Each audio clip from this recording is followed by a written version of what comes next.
Greetings, everybody. Hello, and welcome to the manual version of the 2023. 2000. No, okay, hold on. Sorry. Welcome to the manual version of the New Year PvP Tournament 2023. My name is Justin. I am the community manager for Reward Divisions, Final Fantasy Brave Exvius, and today, just like last time, I am joined with the always welcomed and always loved RNJ. Hello, how are you doing today?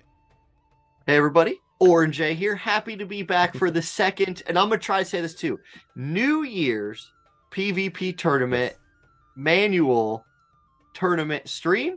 I think I used too many stream tournaments is in there, good. but yeah, I think we get it though, right? Like it's our second tournament of the new year. This Yes. one is manual. Yeah. That's true. So, for those that may not be aware, we had an auto tournament about 2 weeks or so ago, and we had 32 participants in that. We had two finalists that we interviewed, um, with the grand champion being Kiwi Stings. So, congratulations to him. And today we will have another grand champion of the manual version. So, the matches have already been going on a little bit, so we're going to be watching from the semifinals and the finals. But we're going to get into that here in a little bit. We'll kick off with the first match here in a few minutes. But before I do, I just wanted to go over some information that you guys may want to hear, rewards, that sort of stuff. So to kick off, we have our code of conduct here. So as many of you know, we put out a notice a few days ago and a couple weeks ago regarding the offer wall issue that was going on in game. We have begun the process of retrieving some of the Visior that is out there, and we are going to continue retrieving some of that Visior as time goes forward. So look forward to that. And just a reminder here for our code of conduct, we have the sportsmanship is paramount important to us. So to ensure the fair and safe environment, we request that players respect the rules of the game and do not cheat or exploit any unintended advantages. If any instances of unfair gameplay or any actions that are deemed to be in violation of the terms of use or tournament rules are discovered, both during and outside the tournament period, one or more of the following penalty measures will issue a warning, then a forfeiture of the prize title, disqualification from the tournament, and then suspension or ban from play. In all matches are being recorded and then judged, and we are going to be reviewing them, that sort of thing. So, and also all of our PvP matches will be uploaded on YouTube following the conclusion of the live stream at some point in the future as well. So look forward to that if you want to review them or just sort of cheer on the matches again. And then continuing on here, we have the prizes that are going to be available for this tournament. So first place is going to receive the Achiever of Glory for 2023 with the cute bunnies on the side. I covered those last time during the auto tournament. And for the manual version, the little flags that are there, so this is the same title, but the little flags that are there are actually blue. And I believe for the auto tournament, they were red. Yes, so once again, it is a unique prize. You will be Yes. the only people to have this. Indeed. Speaking of continuing to be unique, there is also the second place one, Those Who Strive for Glory 2023, also blue flags, and then Throne Seeker 2023. So that's the prizes that everybody's going to be getting. Pretty awesome. So be on the lookout in game to see if you can spot the participants in the PvP tournaments. Pretty awesome. We also got some news that the recipients for the auto tournament will receive their titles on the 15th. So next Wednesday, those will be going out. And then this set of titles should be going out on March 1st. So if you're looking forward to getting your title, there you go. Then that's when they're coming. Yes. Thank you for the reminder for that. So be on the lookout for those, anybody out there that participated. Next up, we have the viewer rewards. So share the live stream amongst your friends. We've got a few streams going on YouTube and Twitch. So for 200 viewers, we have 3 challenge keys. 500 viewers, we have 3 JP keys. And 1,000 viewers, we have 3 affinity/resonance keys. Pretty awesome. Pretty easy to get resonance and JP and affinity and all that sort of stuff. And then next up, we have manual battle. Who will be the champion campaign? So this is already concluded. But those of you that are out on social media land were able to participate in this and sort of vote for who you thought was going to be the winners before the live stream started today. So we actually have the top voted person as Luraball at 27%. Then we had Luca at 21% and Adam at 19%. And I can say that all three of those votes were dead on because those three people are in the semifinals. So they've made it this far so far. So I guess we could assume that all three of them must be known players in the manual scene. Indeed. I think it's safe to assume that as well. And then the last person that we have on here is it's EXVIUS. I don't know how to say your name. I'm sorry. But yes, he's going to be in there. We'll show the bracket soon so you guys can see how that lines up. And then next up, we have the match rules for the tournament. So this is going to be, it's a single elimination tournament, no knockout brackets. Battle method is going to be a friendly match. The tournament system is single elimination. Oh, as I just said that, sorry. Auto is off, surprising, because this is a manual tournament. And the speed is going to be 1.5 times. There are a few rules compared to the auto tournament. So the cost limit is going to be up to 230 in total, and it must include 1 MR or lower rarity unit in the party. And you players will be able to do their initial placement. And there are no changes once everybody has locked into the room. And you can also see here there are some additional constrictions on the map. There's no CT up or down. Okay, sorry, I said that weird. There's no CT manipulation, and quicken is also nullified. Can't manipulate time, I guess, during the...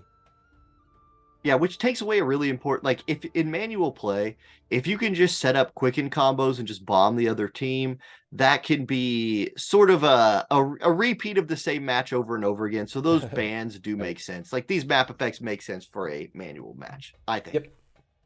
Indeed.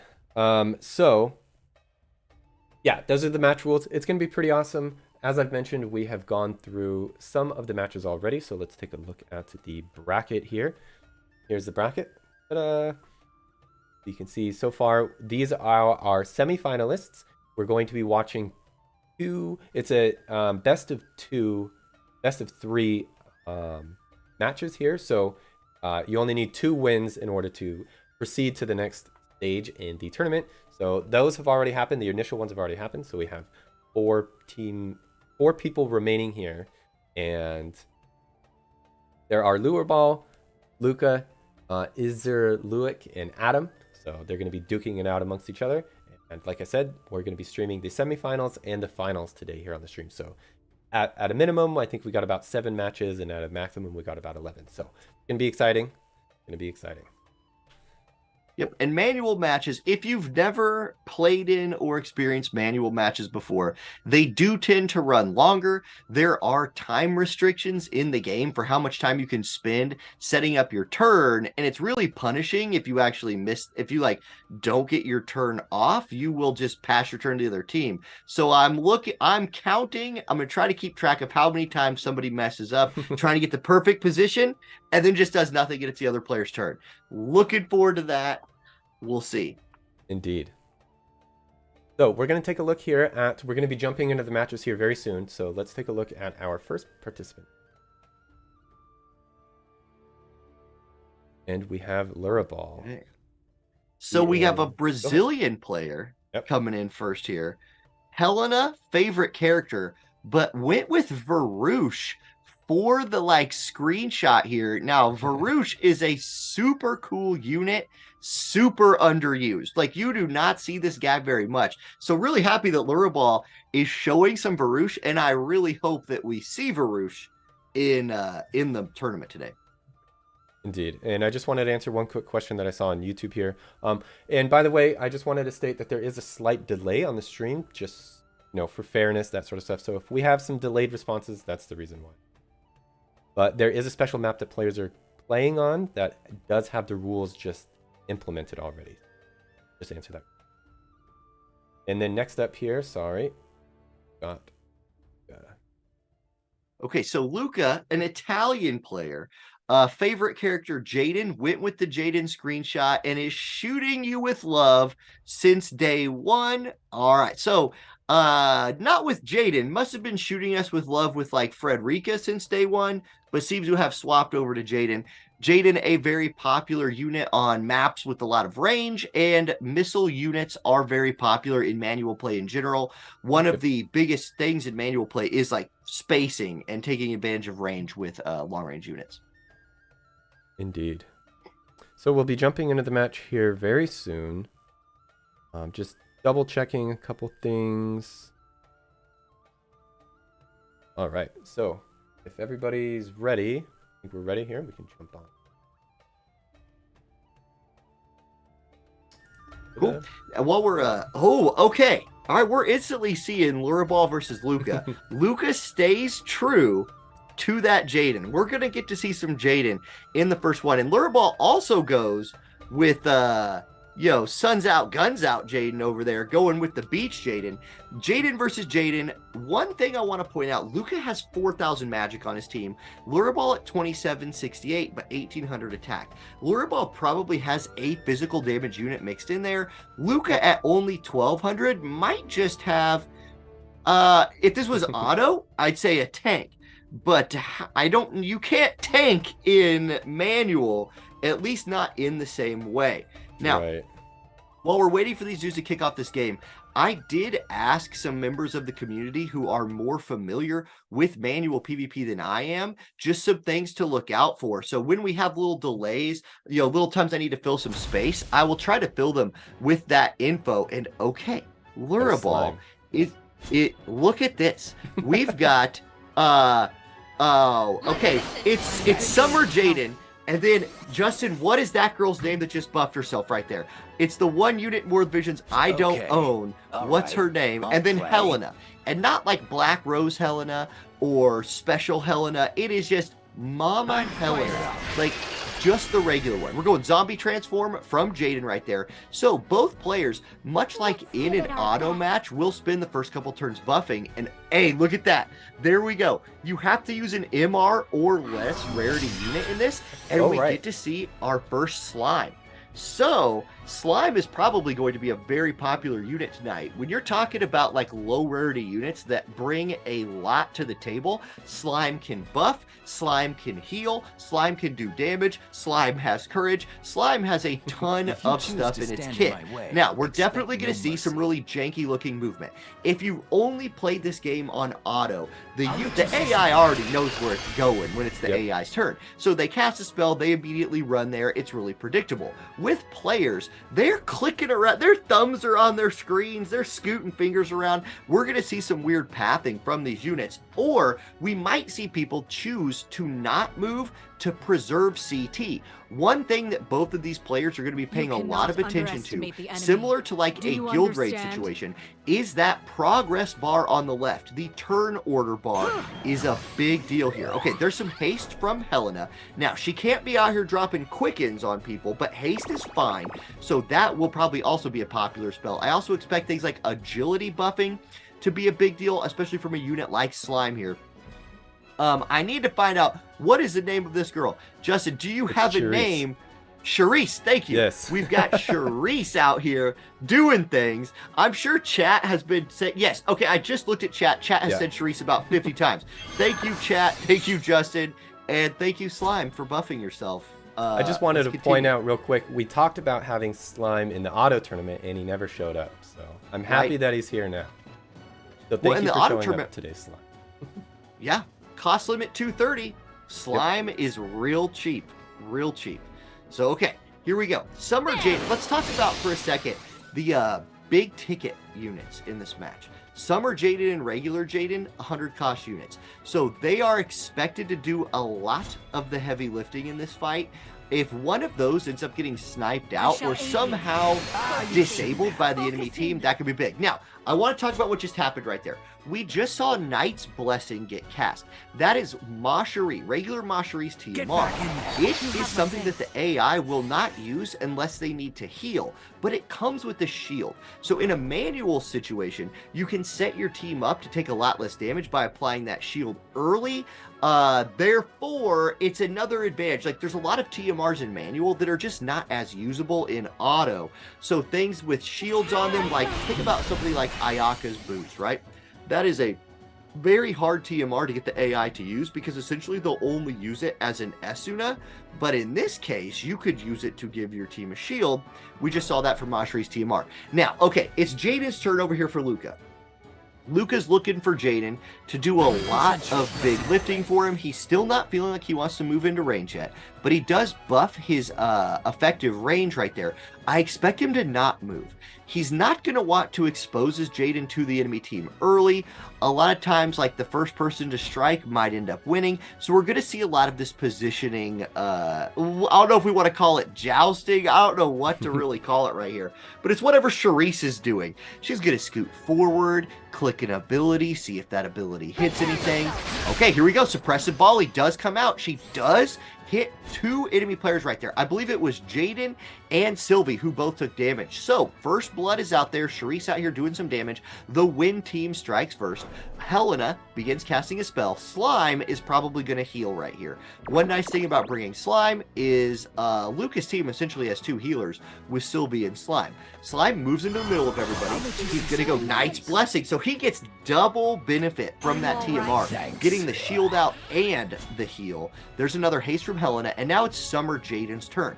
If he hits the enemy team right here, even though they're full HP with that shield, it would be a missile chain, and I believe Charisse did debuff their missile resist. So there's a possibility that Jaden could do a lot of damage right here if he can find it. He's going to bring out his limit break, beachside Blastorama.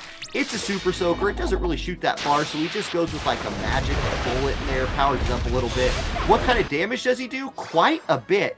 And lands a slow on Slime, but crucially does not land the slow on Sylvie as well.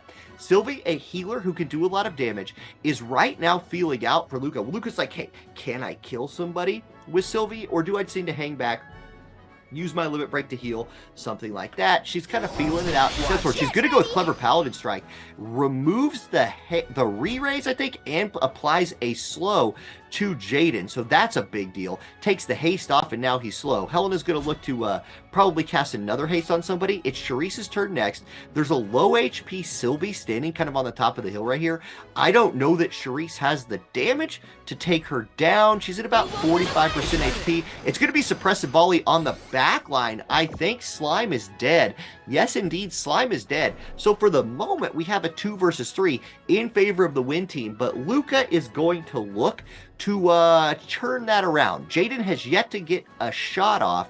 He's looking now. He steps forward, drill shot onto the Jaden, who had his re-raise removed. So Jaden's dead, and essentially it's a trade at this point of Jaden for Slime. You've got to feel like trading your Slime for the enemy's 100 cost unit was a good trade for Luca. Okay, Luraball begins channeling another spell with Helena, and Charisse, who's done a lot of the heavy lifting on this team, is going to look to continue that. She's got 2 targets. They're probably in AoE range right there. I don't think there's a big range height disparity between Sylvie and Jaden.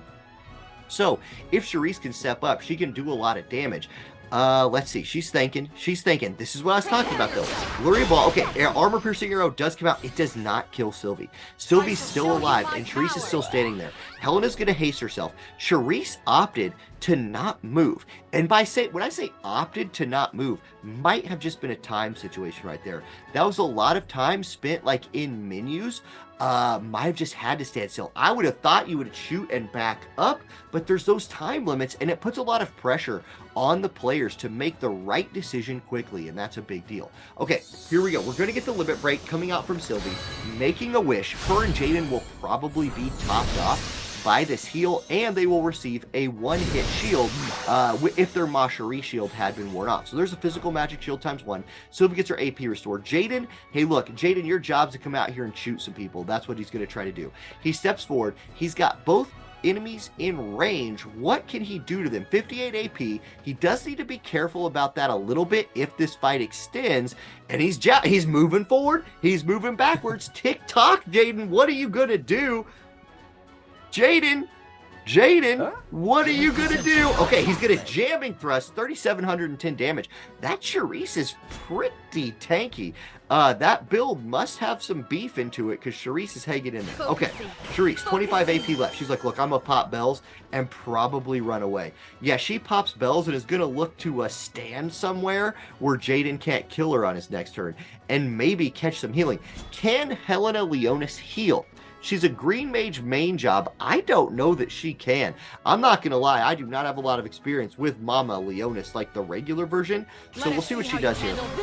She steps forward. She's going to drop it in peril onto Jaden. She says, look, I'm here to do damage. Okay, I'm stepping forward. I'm going to debuff you and do like 20% of your HP and damage. And for a unit nobody uses, that's okay. All right, we've got some kind of a bug right here. Do we have it's Lucas' turn and the game seems to have froze? Yep, it kind of seems that way, and unfortunately, these do happen from time to time. So if there is an issue going on, we will have to. Okay, so I don't know. That was a whole lot of talking and a whole lot of killing. We'll see what happens. In a manual match, you definitely cannot as easily recreate the exact same situations. In an auto match, if you put the same units out there, they'll oftentimes just play out to the same result. So we do have to treat these a little bit differently. So we'll see. We'll let the referees figure that one out. It's an unfortunate way for our first match to start. Let me see here. We'll hop into the Discord, and we are waiting for word from the refs. Okay. Now, in the meantime, I will go ahead and start talking about just some of the things that we'll look for here that are different between auto and manual. So I was talking to Jay Benson. I don't know if a lot of people out there, if you don't know who JB is, he is a content creator for War of the Visions and a big manual player. So here is some tips he had after casting his own manual tournaments. He says usually the first several turns of a fight are spent buffing, and a lot of times there's not movement there to preserve CT, give your team the opportunity to get more buffs than the enemy team. That's not totally different than manual or than auto, but you do have a little bit more control of that in a manual setting. He also says that a lot of manual play is a dance of ranges. So a big thing, like one of the big differences between a good manual player and an average manual player is going to be, do you have the ranges for your units memorized? Because if you have to spend time just checking on that, then you might lose a turn, and losing a turn, I would be surprised if somebody tonight who times out and loses a turn ends up overcoming that and winning. So we'll see there. If that's something I can follow, I will try. But again, I'm not a manual player, so I don't have I have some of my units ranges memorized. That's in like PvE situations, not PvP. A lot of next level strategies are around CT and Quicken. That won't be there tonight because that all stuff is banned. So look for agility and haste like we were seeing out of Helena right there. And then, yeah, this is a long range map, so look for a lot of missile. The play is slow, so I'll have a lot of time to just dialogue. Y'all get to listen to the soothing melodies of me talking about War of the Visions for a while tonight. Do we have a very nice voice? Okay, we're still in. Okay, the apparently it was a spectator bug. The match continued on. Let's see here. So the judges are in. Player 2 won. Player 2, I believe, was the Jaden team, right? That was Luca? Yeah, with Sylvie, I believe. Yeah, so Lucas, Sylvie, Jaden did end up winning that fight. That's good. So we do not have to remake that room. The players did not crash. We just had a spectator bug, which will happen sometimes. So, like I mentioned at the beginning of the stream, we are recording these matches, and they will be able to be viewed on our YouTube channel at some point in the future. So please look forward to that. And I apologize for the issues sometimes. Yeah. We, believe it or not, you guys, we are not sitting in a studio with all the players right now on a tournament realm, live broadcasting. I am in my basement. Justin is in his office. I'm in a basement, maybe, I guess. Okay, so we got 2 basement casters, and then we have players from around the world all trying to connect to the same game and get it going for you. So there might be some hiccups from time to time, but Yep. we'll see. Apologies. Yeah, it So happens. anyway, that character's name is Charisse. Charisse, yes, Charisse. So And remember that. Charisse, remember the name. Well, okay, we'll see if Charisse comes back. Charisse's team ended up dropping that one. I felt like that was more though on the Summer Jaden just kind of getting exposed. I think that that Summer Jaden was counting on re-raise keeping him alive, but it's manual, and he got that re-raise removed. That was a big deal. Like when Sylvie walked up there and dropped that re-raise off, I think that really threw that Jaden's team for a loop. Okay, and it is a best 2 out of 3, so we will see those same 2 players again. Yeah, so Lurie Ball and Luca will be going again. Once we get that room code, we will jump in there and bring it back to you. Yep, so we're going to be going into the second match here in a moment. And if Luca wins again, that's who won, right? Yes, Luca won the last. Yes, so if Luca wins this next one as well, then they will be moving on to the final. And the finals is going to be a best of 5, unlike the semifinals, which is a best of 2. Yeah. So once again, an even more interesting question, I think, in a manual tournament than it is in an auto tournament is, do you run the same team again? Because in auto, a rematch where nothing changes, you're the same results basically going to happen unless you get a reflex or something like that mixed in. In manual, you could just say, I think I just played it poorly. I'm going to use my same team and play it better and try to win like that. So Lurie could be just saying, hey, I think that could happen. Or like JB, who I just mentioned, is in chat, and he mentions that Lurie Ball was probably counting on Summer Jaden slow to land on Slime and Sylvie, which it's really surprising it didn't land on Sylvie. Typically, when you're shooting a limit break with a status effect, I'm assuming 2 things right here. I'm going to assume that 1, Summer Jaden had max faith. Max faith is going to help Summer Jaden do more damage. I'm also going to assume that Sylvie had max faith, which would help her do more damage. If you're limit breaking one max faith character into another max faith character, and that limit break comes with a status effect, you do count on that status effect landing. Like, I don't know off the top of my head what the actual % chance of that is, but it's high enough that when it happens, you are like, that was the calculation right there. So it's a little bit of bad luck. It would be 3%, I believe. It's what, 83? 3% of it not landing.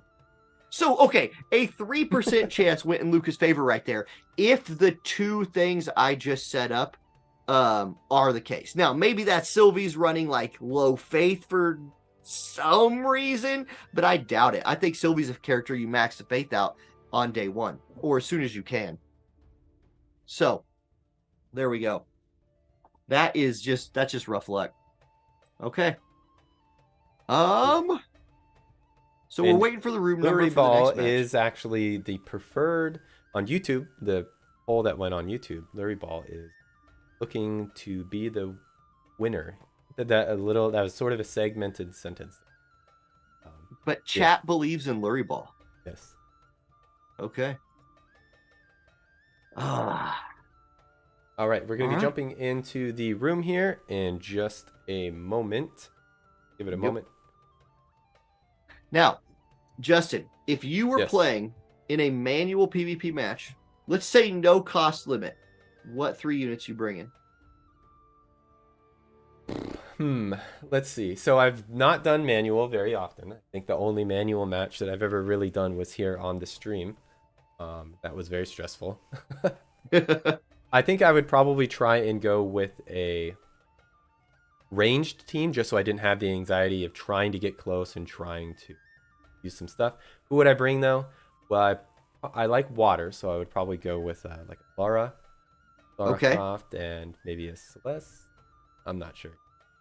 All right, so let's jump into the match here. We're jumping in right now. Ooh, okay. Luca running it back. said, "Hey, if it ain't broke, don't fix it." Jaden, the king of the stags. I think I appropriately titled him right there. Maybe he has deers in his profile picture. He's coming back, and then Lurie is going for a potential dark team right here with the Halloween Lucia. So we're in a cost limit 230 situation right here. So Halloween Lucia is a 70 cost unit, and if I took out a pin right now and took 230 and subtracted 70 from that, I would have 160 left, which allows you to do a lot of building, especially when you have to bring an MR unit in there. You could still bring, Halloween Lucia and 100 cost unit and still have 60 costs to play around with. So there's a ton of 60 cost units that could fit into a dark team pretty effectively. And dark is a unit that can be built to fight light effectively. So we'll see if that happens here. Maybe Lurie was anticipating Luca running it back, and that's what we see. We also might get to see a frog. I'm looking for a frog. I want to see somebody turn into a toad. That'd be really cool. Some more status effects. Although with Lurie Ball's luck in the first fight, counting on a status effect might not be the greatest idea. Like that, we might need to be going for no status effects. Okay, so it's going to be Helena again. Lurie continues to have faith in Helena Leonis, but brings Joker Halloween Lucia out for this time. So Joker's going to drop an AoE Protect on everybody right here, which is actually going to do almost nothing into Sylvie Jaden. Like, Protect is not going to mitigate any of that damage. It's still a good buff. That's fine, but it's a little bit unlucky, you could say. I would have liked to have seen Joker maybe do something else right there, but I don't know what Trust Masters they have equipped on him, if you choose to stand or anything like that. Okay, Jaden's up next. Let's see what Jaden's gonna do. I expect him to buff and not move. He's definitely not in danger of being in range of something here. He's just gonna put a zombie transform on himself, give himself that little bit of extra insurance policy with that re-raise. So he's waiting to see, do I move? Do I not move? Gonna not move. And now it's Halloween Lucia's turn. Now she has amazing buffs, but once again, Halloween Lucia, and I mentioned this last time and it didn't end up actually panning out, but look, the spell fortification. AoE resist is going to be great against this team.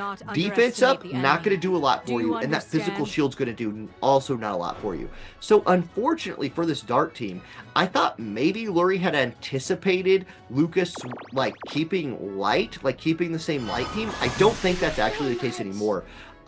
Those two buffs that Lurie just cast, I don't think are going to be very good into this team. Okay, Helena's beginning to cast haste. So she's going to haste herself first and now begin to probably apply haste to the rest of her team or look for a TMR buff. The Mashari TMR is already live on Luca's team. Sylvie's got plenty of other buffs that she could bring to the squad, so Luca does not have to move forward and start engaging yet. Sylvie, a really cool looking unit. I gotta say, of the crossover units, I do think, look, no one's ever gonna look better than Eileen, just so I will never even mention that, but I do think Sylvie looks pretty cool. And she'll buff defense. Yeah. Well, so Sylvie made her grand debut in FFBE, and maybe it's due to the sprites in that game, or maybe something else, but she always seemed very short to me. There was a limit burst that came out later with her where she was actually much taller, but I always pictured her to be not like a short person, but like a short, you know what, yeah. What I'm trying to say, like a fantasy short character or something. That's how I always imagined her. So seeing her again in War of the Visions and she was much taller, like a human. I'll lend a hand.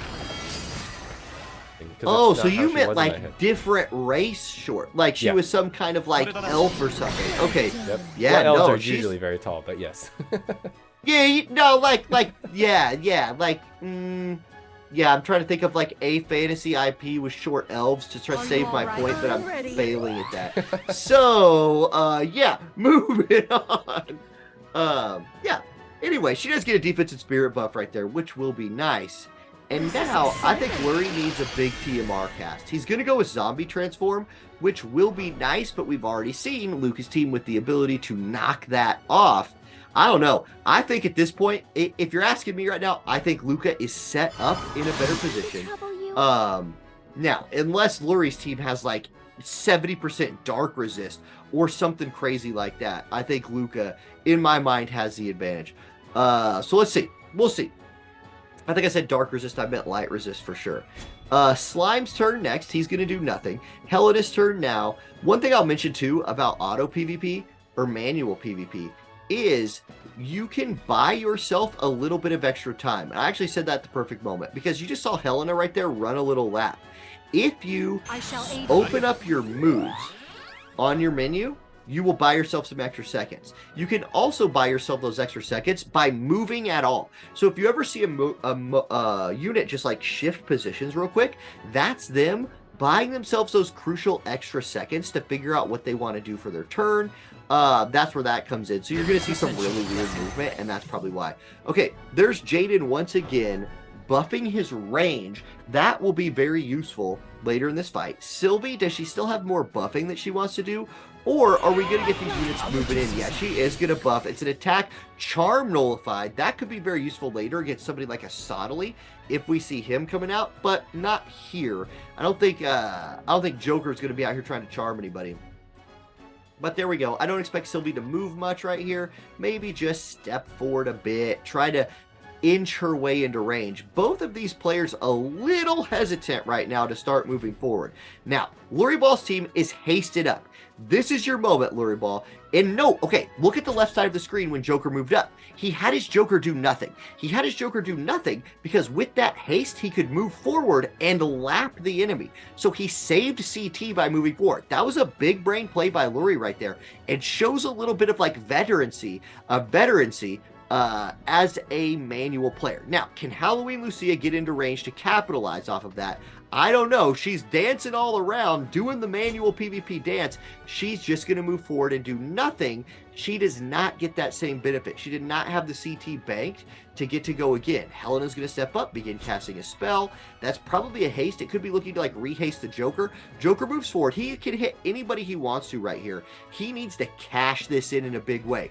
This setup, the setup from Lurie earned Joker that turn, that like turn lap turn. So here we go. I think I froze for a second there or my camera glitched, but I'm still here. I'm still talking. Here we are. Okay, sweet. Joker, though, is going to just go Maiming Slash. So 3,600 damage, healing power down. That will be relevant. Like, that healing power down will hurt Slime and Sylvie's damage. But is it enough? I mean, just hit one person right there, and Slime actually tops her off. So Hustle Dance +1 coming out from the Slime. Helen is casting a spell, and Joker's standing there by himself. In fact, he's in a position where if Jaden really wanted to, I think they could kite Joker out right here. Like, I don't know that Jaden has to expose himself. He's actually going to go Drill Shot. He snipes the Lucia with one shot. Now, she had re-raise, so I believe that Luca is counting on his Sylvie coming through. Oh, look at that. The predictive Cura from Helena was on the wrong target. So, okay, Luca out-strategized Lurie right there. Luca anticipated the heal coming out. The heal was on the target that Luca did not hit, and that ends up earning Halloween Lucia a trip to the grave. Big brain play right there from Luca, who's in a big advantageous situation. Joker might be the main character from Persona 5, but in this case, the other team did see it coming, and now he's in a little bit of trouble. Let's see. 60 AP, 5,129 attack. He is staring Sylvie in the face, and like, he just does nothing. That might have been a sportsmanship do nothing, or it was a like, I don't know if there's anything I can think about do nothing. Slime comes up and in the ultimate bad manners move just zaps Joker in the face. The Slime looking to draw some blood right here. Golden Match Shot comes out onto the Helena. That was like 11k damage. She's way dead. And now it's Joker versus 3. He was staring Sylvie in the eyes, and she's a real good looking lady, Joker, but you got a little bit too close. She's going to blast you for 5,200, and you go down. Luca picks up the win, and our first semifinal of the night is a 2-0 for Luca. He will move on to the best of 5 finals. GG, Luca. Well played, and yeah, good luck in the finals. Repping that Jaden. GG. Yep, we've got our first winner here of the semifinals. So, like Aron J said, he is moving on to the finals here. We have another round of semifinal matches to get to, and then we will be moving on to finals. So, we knew it was going to take a little bit extra time here. So, did that take a little bit longer than we expected? What do you think? You know, I actually don't think that was as bad as I anticipated. Like, I've seen a lot of manual fights in the past where both teams said, I'm going to make you run at me, because typically the person who runs at the enemy tends to be at a disadvantage. And I Yep. say that as someone who my only experience in manual PvP is like, I'm not going to be a corner camper. Here I come. Yeah. I'm coming at you. And I had one strategy I ever used, which was play units with Sentinel. And so I would just run at the enemy and just cast Sentinel. And I would, so like, Zombie Ryu is one of my favorites because I'd put Courage and Re-Raise on him. And then I was like, here I come. I'm coming. Let's go. Sentinel, Sentinel, Sentinel. And if they didn't have, this was also, though, back in the day when there wasn't like 5 billion defense and spirit penetration in the game. Let's just say my strategy is not good anymore. I do not do particularly great in manual. So there you go. But I'm not a... Would you move him up so he was the only one that they could attack? No, because I'd play him with other units that could also do that. So we would all move up together and cast Sentinel on ourselves. That's funny. I like that. Yeah. Did it win? No. Was I a coward? No. I came at the enemy. That's we died like heroes, okay? Yep. So congrats again, Luca. We're in the process of setting up the next matches here, getting everybody coordinated on the back end, getting their room set up, getting their screenshots and everything like that. So please and once again, by. Big shout outs. I know y'all can't see it who are watching the stream, but there is a host of people behind the scenes for these official tournaments putting in a lot of work. Indeed. Including the refs. Staying up very late. Yes. Like if you happen to live in France and are refereeing this tournament, good morning. Like I say, guys, it's always morning somewhere. And right now it's really early in the morning in France, and a lot of people have been up all night reffing this thing. So good morning. So let's take a look at our next contestants here while they are getting set up.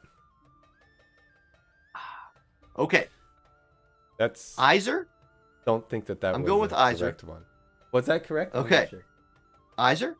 Let's see. Okay, our next match, I'll pull up the bracket right here. Our next match is Iser versus Adam. So Iser from Mexico. Favorite character is King Mott and says, let's have some fun. Now, I want to mention something about King Mott right here. A great manual PvP unit.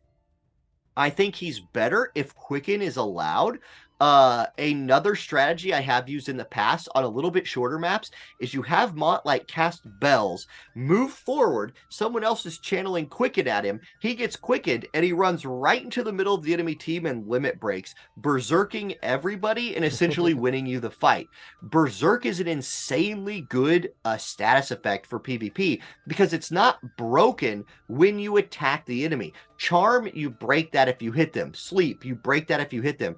Charm stays up no matter what. So King Mott, I would not be surprised at all if Iser pulls out King Mott in this fight. Now, the fact that Quicken is there Quicken's not there will hurt him. And then Adam, from the USA, Velis is his favorite character. Long live manual PvP. So I'm going to guess that Adam has some experience in manual PvP. With a comment like that, favorite character Velis would be good in this format. Doesn't have like the Quicken stuff, but Quicken's banned, so can haste somebody else at himself at the same time and bring those heals from long range. I think he could be useful, but is showing Jaden, and we've already seen how powerful Jaden is in this format. So there we go. That's our two players. Justin, what do you think? Yeah, I think it's going to be probably a good match here. Seeing the Jaden there, it makes me wonder if we are going to see another Jaden show up. Both Jadens are very long-range units. So, yeah, like I was mentioning earlier, that's who I would probably go for if I was doing manual, just because I want to have that extra security that I don't have to get up next to them so I can, use attacks. Right. But there are a lot of, non-ranged characters that do have pretty far attacking abilities. Yeah. Well, and you could too, here's something you could do, right? You could take somebody like King Jaden and say, I'm going to go in there and just start dropping the hammer on people. And I'm going to guess that my enemy is playing maybe only 2 different damage types. Maybe if you were building against a Jaden team, you could say, I'm going to just build anti-magic, anti-missile. and just try to make Mont almost unkillable. Maybe drop a shield on him before he goes in, have a healer there to back him up, and just make my opponent react to the fact that my like high move Mont, maybe you do like a Dragoon's helmet or something on him, a TMR that gives him another move +1, and you say, hey, you're going to have to deal with this. You don't get to sit there and buff for 3 turns. Mont's coming. He's going to do things to you. You must react. And if you only hit him, maybe I have a Velis backing him up, something like that. I would love to see that strategy come through instead of just, hey, we're both going to buff for 3 turns and then wait for the enemy. I'm not going to talk trash on that strategy because that's silly. It is the best strategy. But, well, here. How about a Super Bowl analogy? That's tomorrow. While we're waiting for this, tomorrow's a Super Bowl. Look, you know what's a boring offense to run in football? Running the ball up the middle. But you know what? If you can run the ball up the middle, you should do that. It might be the most boring strategy, but it will win every game. If you can sit there, make the enemy come to you while you buff and then drop bombs on them, you're probably going to win. So that's why people go for that. It is safe, it works, but I would sure like to see a more creative strategy at some point tonight. So do you think, are there any MR or lower units that you think for sure will show up this evening? Man, now that I've seen Slime, I wish I would have said Slime. Here's one that could be cool. Okay, Justin, I'm going to even pull up the stats on this one. What is a super high movement unit that has one status effect that if he could get to your team, could turn everything around if he was allowed to? Who am I talking about? High movement. Base movement 4/1 and has Thief Lore. So could go 6/1. Move jump. Trying to run through everybody. It's a guy. Obviously. Yep. It's a guy. He's not in this match right here. Okay. Although there is some really interesting people in this match. So, okay, you think about that one and then like let's see if we can answer that in between matches. That's like an in between match thing. All right.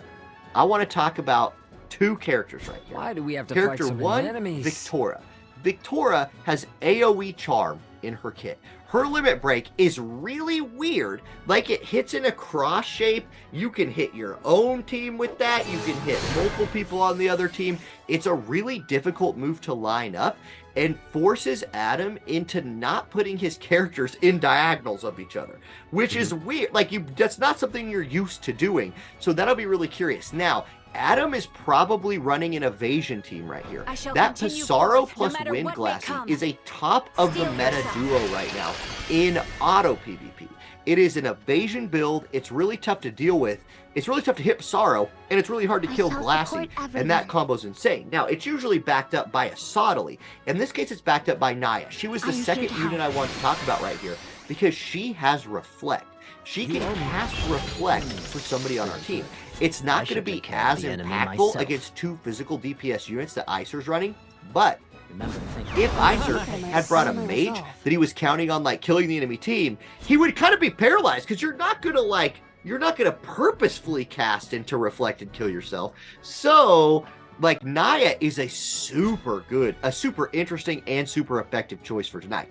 Okay, now it's time for Icer to play the Victoria. I won't let you get away. Run Victoria around the map and see if you can find a charm. That'll be a big deal. Also, is that Victoria wearing an Alexandrite? Because if she is, she might have a chance of hitting that Pissarro. If she's not, she does not have a chance of hitting that Pissarro if he's built correctly, in my opinion. She could still, though, hit the Wind Glassy, and if she charmed Wind Glassy can hit Pissarro, and so it gets really interesting. I think there's I don't know, Pissarro's a fire unit into a triple ice team. I'm going to give the early advantage here to Adam, barring some kind of like status effect shenanigans from Icer. Something else that Icer's... Okay, wait, is Icer's name Icer because he plays ice? Did we just figure it out? It may just be pronunciation. You're drawing a correlation there between pronunciation. I don't know. Well, I'll pretend that it is for now. I just wanted to say you made a mention to the evasion thing earlier, but we've already seen very low chance things happening. True. tournament today. Yes. So. RNG has already played a large role in today's game. A really interesting thing for Adam here, though, is running into ice with these two units. You have Wind Glassy, who is terrible. You know, like ice is not what she wants to see. And you have Pissarro, who ice is exactly who he wants to see. Now, Victoria's stepping up right here. She's looking for that angle for her limit break, maybe, or just looking to drop like a big Dragoon dive or something like that on the enemy team. Curry's also here. And Curry has Frostbite. So Curry could look for another big impactful status effect by applying Frostbite to the enemy. We'll see. Victoria chooses to do nothing. Like, now right here, this could be for Icer, that he was looking to start doing damage, but saw the timer running low and figured that, like, do you know what's better than standing still and just being in range and doing nothing? At least I'll just run away. I'll preserve some CT by not casting an ability, but at least I won't be standing next to the enemy and having done nothing. And I'll try and figure it out on my next turn. I think that might have been what just happened. I think it's interesting with the Frostbite, you know, in manual PvP, there's a lot of buffing. Everybody has a lot of AP when they start getting into that. Is that Frostbite enough to really pull him down to the point where it matters? Maybe not. Maybe not. There's the barrage from Curry. So Frostbite does land. Glassy is frostbitten. Now, how awful would it be for Icer if Victoria charms Glassy here in a minute and she runs out of AP because of the Frostbite and ends up just like whipping Pissarro with an auto attack? Like, how bad would that feel? Like, you played yourself on that one, Icer. Okay, we'll see. Victoria's turn again. She has 192 AP at this point. She ain't worried about Frostbite. Now, she also doesn't have Frostbite, which is another reason not to be worried about it. But we'll see. I wonder, too, if the last time Icer stepped forward with her, he looked at his percent chances of, like, hitting the Pissarro and was like, this seems pretty bad. At some point, you're going to have to shoot your shot, though. That corner does not get deeper. Like, you can stand back there as much as you want, but you have found the corner, and Pissarro, I think, has just found Victoria. Something about Victoria, though, she has her shield. Like, she will block the first hit, so he's not going to one-shot her. He's instead just going to rebuff his luck and then nullify, stop, and blind for himself. I don't think he had to worry about either of those two status effects, though. Still, the luck buff definitely helps the evasion unit. Okay, Glassy, all frostbitten version of her. Going to be the next unit to go. Both players playing cautious. Huh? Should a charm land? Would you like to elaborate on what that means? Manual PvP? Yeah, so it turns it into auto PvP for that one unit. That one unit is now like a third team almost that acts independently and just like, I think we're about to see the charm land, honestly. Ooh, I hope so too. But it turns it into like, okay, so Icer has a turn, and then when it's Adam's turn, that Glassy's gonna just, when it's her turn, she's going to do her own thing, and that her own thing is going to be hitting her own teammates. So we'll see.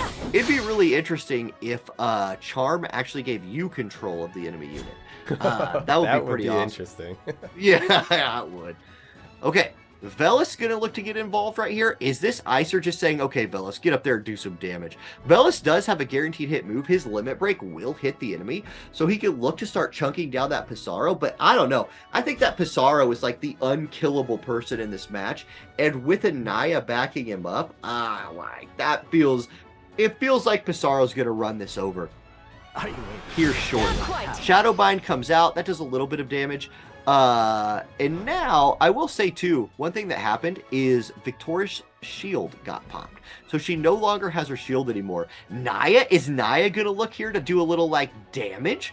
Is that something Naya can do? Or is Naya just gonna top off her buddies right here? I don't know. It's probably looking like a top off thing. She's scooting around a little bit. She's got her platinum rod. She's got her robes on. Like, she's feeling pretty comfortable back there in the back line. She's going to begin channeling a spell. It is Esuna. She's going to take Frostbite off of Glassy. Okay, so there we go. Now it's Velas' turn. He moved there on his previous turn and didn't do anything. Now he's going to limit break. This is that guaranteed hit move I was talking about before. Icebreaker, he's going to, like, meditate on top of an ice crystal for a minute and then drop it on Pissarro's head.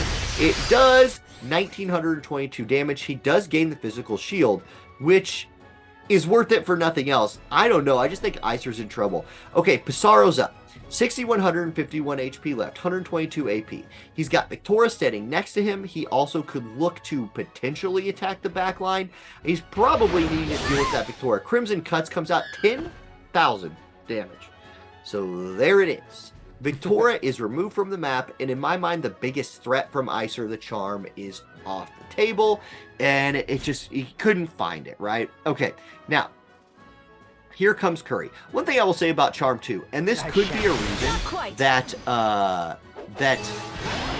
like, we didn't see the Charm go, is in manual PvP. If you're going to charm a unit, you want it to be their turn next. Like, you want to charm them and have them immediately hit the enemy team. Because charm is a very easy status effect to remove. You can either remove it through a spell, which I believe, does Esuna remove charm? I'm not sure. But you can also just remove it by walking up to the unit with, like, Naya and just being like, bonk. Just an auto attack will remove the charm. So, it's not something that, like, a good player like Adam probably would have just left. Like, he's probably just going to let his charmed Glassy run around and not do anything about it. You could just remove it yourself. So that is something that that might be why we didn't see it. And it's probably something I could have paid a little bit more attention to in the turn order. But like I said, this is my second ever manual PvP cast. So you're doing an extremely good job. I'm just saying words. I'm putting words together in sentences. Like, and Curry just took 12,000 damage. 12. A little bit more than 19 that Pissarro took. Yeah, just a little bit. Now, like, he did have re-raise, but, like, he came back from the dead, but, like, he got hit so hard that even after re-raise, he's like, I don't want to be here. He's like, look, I don't want this. This is awful. And then Glassy says, okay, you can go. And she drops a spear on him from on top of that pillar and just removes him from the map. It is now Velis versus 3. And Velis might be one of the best units in War of the Visions, but he has zero chance of winning this fight against these 3 units. Like, it's over except for the damage, and Pissarro's going to look at that damage. Strike of Rune, 7806, almost kills Velis, and now Icer has to... Okay, look. Icer, don't heal. Look, just don't. It's over. Just stand. Good. Good man. He's going to stand there and die like a hero. Let Glassy drop the bomb on you. And Adam gets the win in the first match. The Ice team into the Pissarro was pretty unlucky. And that's it. So are they going to switch it up? You think? Oh, you almost have to if you're Icer there. Like, you almost have to. If you don't switch it up and you see that same team, just drop. Just run at them. Just run at them. Don't do abilities. Just walk towards them. And then get on your knees and say, please take me out. Just group. Just get 3 people in a group and let one AoE attack delete your team. Or kill yourselves. You can start casting damage moves on yourselves in that case, which would be a cool way to go out too. So that's the strategy if you run the same team and you see that same opponent. Yep. Either way. Yeah. Interesting things could have... Yeah. Pissarro OP. Adam really does have the advantage here. Like, he doesn't need to think about switching. Nope. Well, think about it. Like, his team is really good against a lot of things. Let's say that you run that Pissarro team again. Okay, you're forcing the enemy to run accuracy or sure hit. All right. Again, okay, here's the way I think about it in PvP a lot. When I'm talking about the game, I will mention a unit or a move set or status effects or something. And people will come back at me with, well, yes, but things in this game exist that counter that. I'll be like, hey, this unit can get to like 100 defense really easily. And people are like, yeah, but there's defense pin in the game. I'm like, sure, there is, but force your opponent to run that. If they're running defense pin, that means they are not running something else in a lot of cases. So if you are Adam, go ahead, force the enemy team to run accuracy, and you have Naya. So they can't run mages against you. You can sit there and put reflect on people and be like, hopefully your sure hit ability isn't something like bursting light where you're going to burst your own light back into your face. So, okay, you've already limited their pool so much. And when you force people to do what you want them to do and instead of what they plan to do, especially in a high stakes situation where you're controlling things, that stress will make them play worse almost all the time. In this is where, like, manual PvP is a lot more of an esport than auto PvP is. Auto PvP is a, like, set up your tactics, make a team, sit back and watch things happen. In this case, you have to deal with performance anxiety. You have the actual pressure on your fingers. Like, you can mess it up. So if the opponent can force you to do what they want you to do, they have an advantage. I would just run it again if I was Adam. But the clock I suck at manual PvP, so don't listen to me. And then, yes, also, as chat points out, Wind Glassy's one of the most OP characters in the game. So you have that, too. Indeed. I like how she was able to perch herself up on there. That was it. Yes. Imagine you really need a lot of range height for getting up to that one. Oh, yeah. Oh, yeah. Okay, now, Icer has gone to the bench. 2300 magic, 1831 physical, showing Lemure. So, again, looking for those haste. Icer is all about haste in this matches. Ran Velis with his little double haste in the last one, running Lemure with her AoE haste. It's Shadow Links. Okay. I love seeing Excellent. Shadow Links. Excellent. I always run Shadow Links when I can. You're like, look, if it's cost limited, I'm bringing the Shadow Links out, baby. Yeah. Here we go. Icer's running it back, or Icer's running it with Shadow Links, and Adam's running it back. Now, I want to mention something. That is a Halloween Lucia. Halloween Lucia is a mage. There's a Naya on this team. Are we going to get Reflect? Like, it could be. Reflect could be a big player in this. I don't know. And I still feel pretty... Now, okay, I want to mention this, though. Here's the reason Icer's running Halloween Lucia. Her Toad move, her move that turns people into frogs, I believe that one is her sure hit move. And in fact, I could look that up. Like, while these units are buffing, let me go ahead and I have many notes I have access to thanks to the internet. And Halloween Lucia has a sure hit move. Let's see here. No matter what may come. Hit. Oh man, control F in it. Let's see here. Unhappy Ending is a sure hit move for Halloween Lucia. So, she has a 100% hit move in her kit. It also reduces counter chance. Like, she can hit it. Look, TLDR of everything I was just saying, she can guaranteed hit. That's why he got brought. Now, guess what, though? Naya can reflect that right back in your face. And her physical shield, she could definitely kill herself. There is another interesting bit that I want to mention about this one. And that is that Shadow Links is an evasion unit, too. Now, Glassy has no problem hitting evasion units, so we'll see. I'm gonna lean into advantage Adam again, but okay, Justin, you said you're a Shadow Links player. Shadow Links has a status effect that is absolutely game changing in her kit. What is it? Is it stop? Stop. Oh man, stop is OP. His stop is real good, and so if he can walk up there with Shadow Links and land a stop or something. That could be a big deal. All right, what's Lemure got in the bag right here? She can't quick it anybody because that's banned. So just the agility buff. Haste up and agility up. Looking to maybe lap some people right here. Shadow Links also has a lot of movement. So, now JB in chat mentions that the Toad move is non-reflectable for Lucia. So, okay. Maybe Icer has like really big brain this. By bringing a move that can't be reflected? We'll see. Anyway, Adam moving forward with that Pissarro, looking to do some work. He's maybe not able to get in range. Like, he doesn't care about that wall. He'd be able to hit through the wall, but he's actually going to do nothing. Shadow Links, there's all that movement I was talking about. She scales the entire map, and she's right now seeing what her chance of hitting Pissarro is, and she's decided it's not good, and so she's just going to run up on top of this little cliff, and she's going to stand there instead. She needs to not face the wall. Like, when this turn ends, she needs to turn around. She's going to buff her evasion. Look back towards the map, Shadow Links. Don't give them your back. Look, you have a higher accuracy chance if you're hitting somebody from behind, so I don't love the evasion buff into staring at the wall by Shadow Links. That's a little bit rough. We'll see if Adam can take advantage of it, or maybe it's a bait. Maybe Icer's like, oh no, I made a mistake and my Shadow Links is really hittable. It would sure be a bad thing if Pissarro walked up here and hit her. Uh-oh. We'll see. I don't know. Naya's channeling a spell. That spell is not going to cast until both Lucia and Lemire get a turn. Now, I don't think Lucia's in range to do anything. Like, that Pissarro's a long way away. I don't know. There's little walls in the way. Not that that's going to matter at all. Nah, I don't think she can do it. I think she's just out of range, which is an unfortunate thing for her. So, she might even choose to hang back right here and just do another bit of buffs. That feels bad, though. She's jiggling. She's doing that manual PvP wiggle right here where, yeah, she does nothing. She ends up just not taking an action except for stepping backwards one space. Now, Lemire has hasted everybody. She's also agility buffed everybody.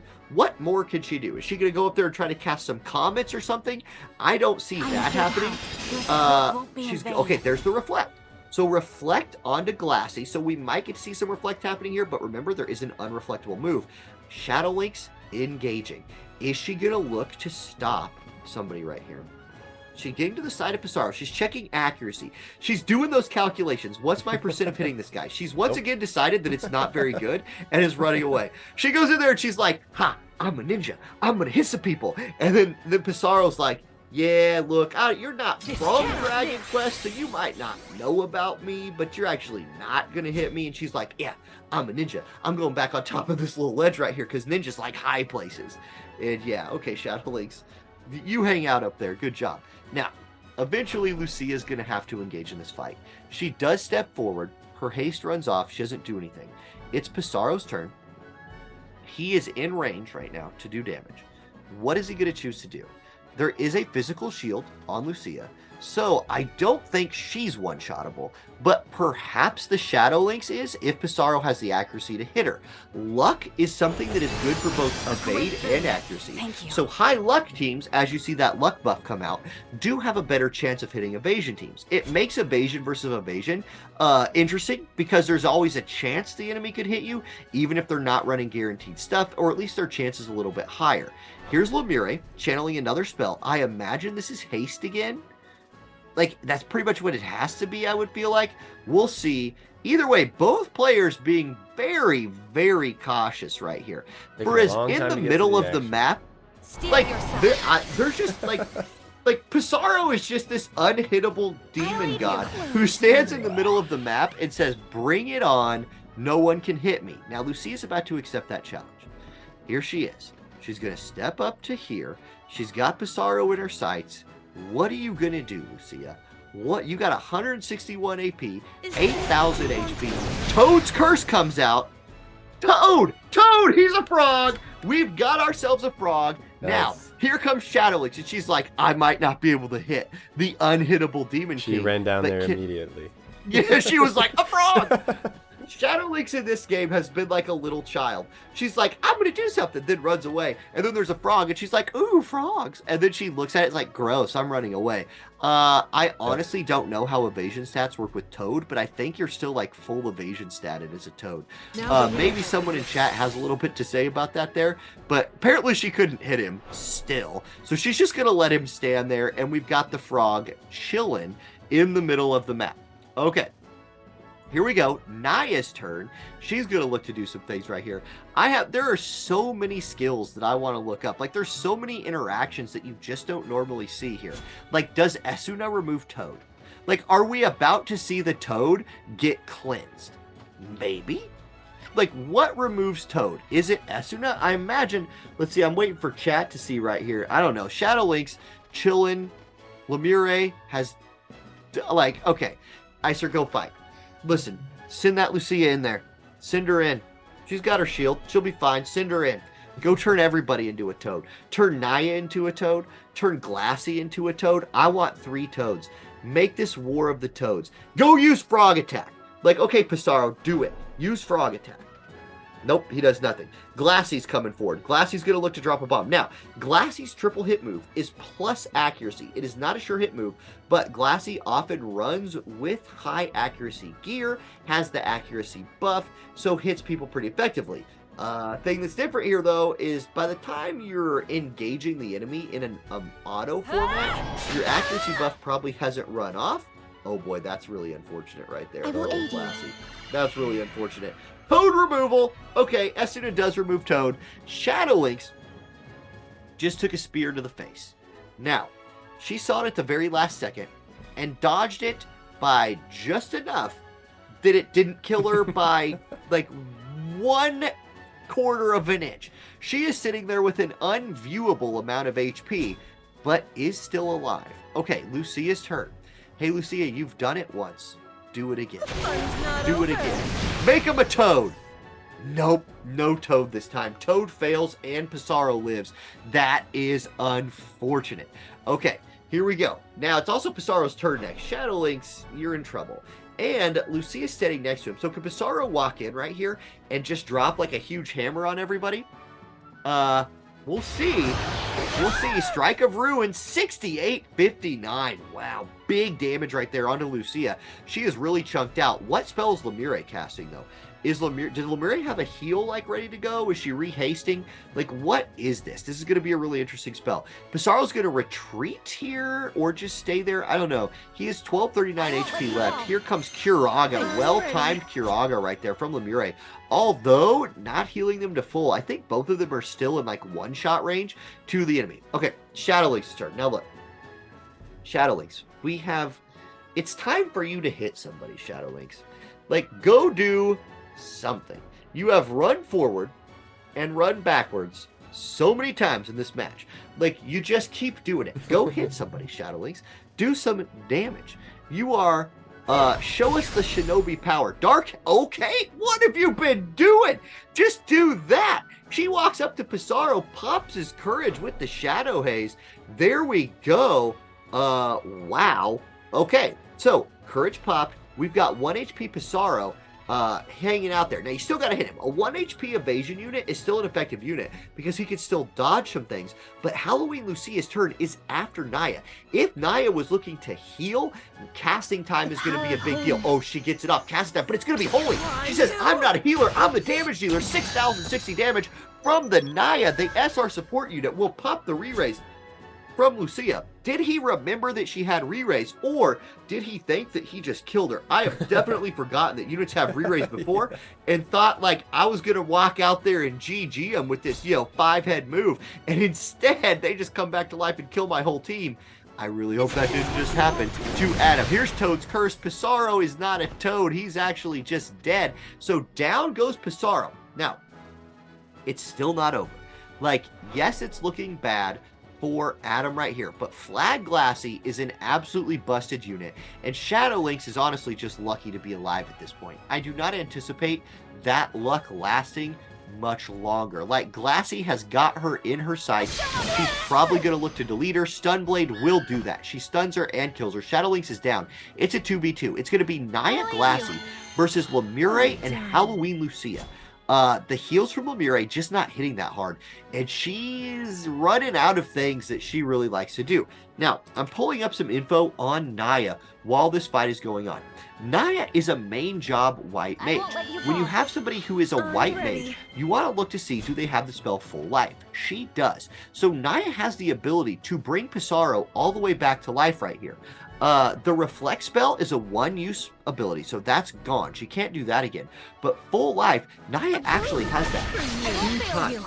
I believe she's the only unit in the game with 2 full lives. So she could bring Pissarro back to life, let him go back in there. Even if he's killed again, she could bring him back again. Or she could say, look, this is DPS Naya at this point. We're done messing around.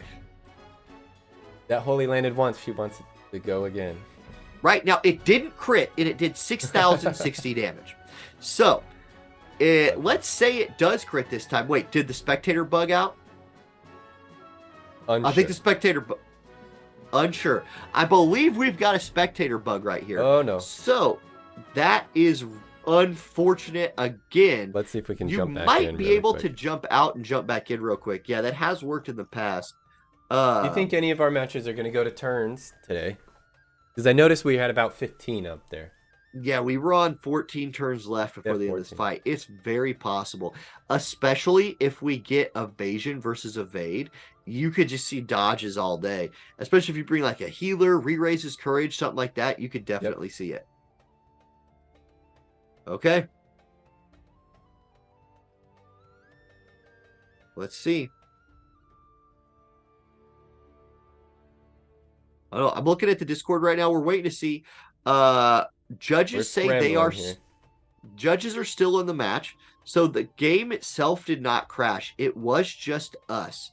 It looks like maybe a drawback of manual PvP is that like the matches are so long that, if there is a chance of something crashing, the more time there is, the more chances of something like that happening. So that is unfortunate. We'll see. I don't know. We're just waiting. People are typing in the Discord. I'll keep talking about Naya. So Naya is what's Naya's cost? She's a cost 40 unit. So if you run Naya and Halloween Lucia, like the combo, like that's a combo you could run. That is only 110 cost. So you could still run a 100 cost unit with that. In fact, with Naya, you could run a 90 cost unit, a 100 cost unit, and Naya. So a very, very popular option today. Somebody, when you were asking earlier, what's a cost limited unit you think I would see? Naya would definitely be one of those choices. Really, really good unit. And Reflect is kind of game changing, right? She has jamming thrust as well. No, she does not. Sorry, she has red mage, but no jamming thrust. If she had jamming thrust, she'd be way too good. Jamming thrust is way too good of a move for a 40 cost unit with 2 full lives to have. Okay.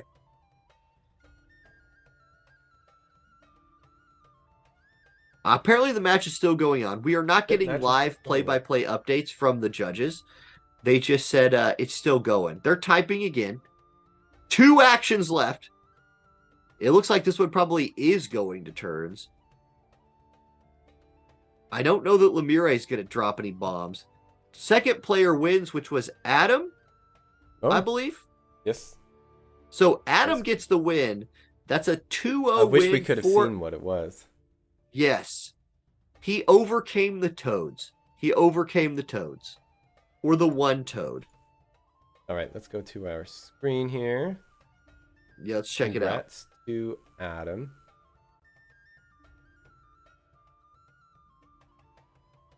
So Adam's going to be moving on to the semifinals. The grand finals. Not even. Yeah, we're already to the grand finals of this thing. We're cruising. So yeah. Congrats, Adam. So yes, that leaves us with just the finals that are going to be happening here. That's going to be a best of 5. Best of 5. Yes. So you got to win 3 to get the dub there. We could have a potential. We've only casted 4 matches tonight. We could have a potential 5. I was just going to say that. It's been over an hour and we're at 4 matches. So yeah. Not great. Yeah. But we are actually going to go to a little bit of a break. Something that we kind of noticed that we needed during the auto tournament. So we're going to be throwing it to a break. They're going to be, hopefully, I'm sure their screens are sweaty and they need to go dry them off here. So yes, that's our issue as well. Yeah. So we're going to jump to a break. We're going to be back in about 10 minutes or so. So we will see you then. Hang tight for the grand finales. See you then.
The moon and stars are divided by malicious intent.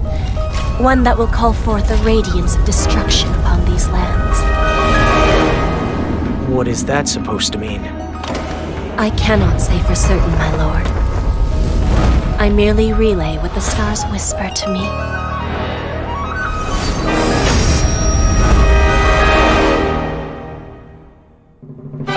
War of the Visions, Final Fantasy, Brave Exvius. Are unusual. Does the prophecy foretell destiny? This is a tale of those who defy their fate. Battle system. The order of action is determined by speed, irrespective of alliance. The turn order of ally and enemy alike is displayed on the left. Units' move and jump values indicate their mobility on the field of battle. Knights and soldiers may not be adept at vertical movement, but their repeated physical attacks are a force to be reckoned with. Dragoons and thieves, on the other hand, can press the advantage on uneven terrain with their physical prowess. Strategize your timing and movements to claim victory. Jobs and abilities. Select from 3 jobs to set as a unit sub-job, thereby augmenting their main job with subcommands. The abilities available in battle will change depending on the sub-job set. Interaction with other players. Friends can lend you their aid on your journey. Hone your skills and prepare for the clashes to come.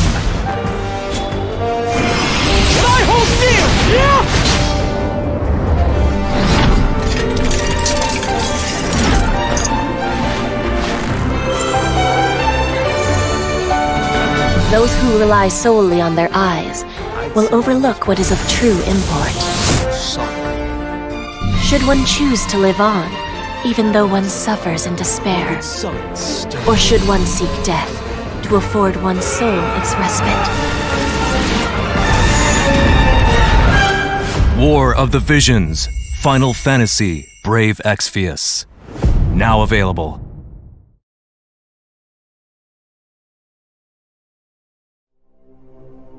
This unbearable, insufferable noise. But it won't be long now. The world we seek will soon be upon us.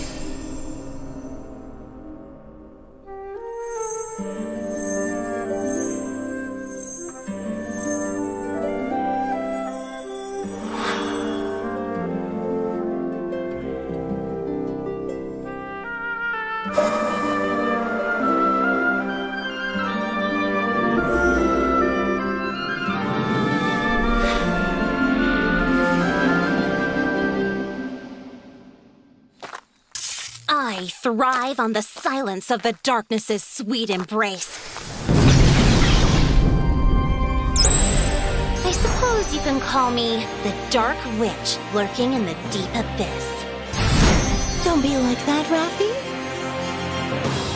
Finding someone in this crowded place is like finding a needle in a haystack. What? You mean they tricked us? They're the ones who are meant to be our foes. O endless void, awaken. It's our duty, okay? Don't interfere. The dark craving for blood and destruction that rests in my accursed left hand. I grow unable to restrain it.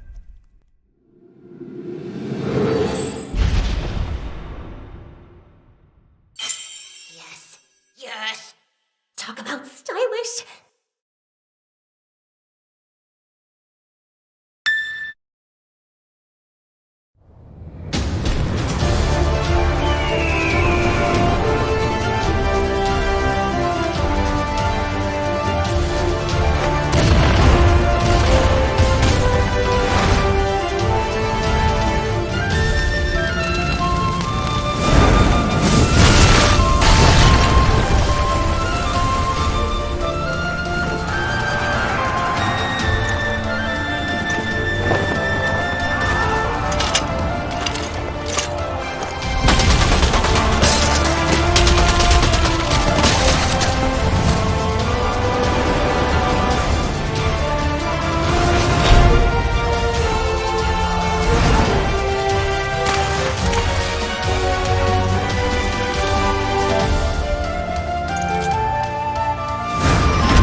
The moon and stars are divided by malicious intent.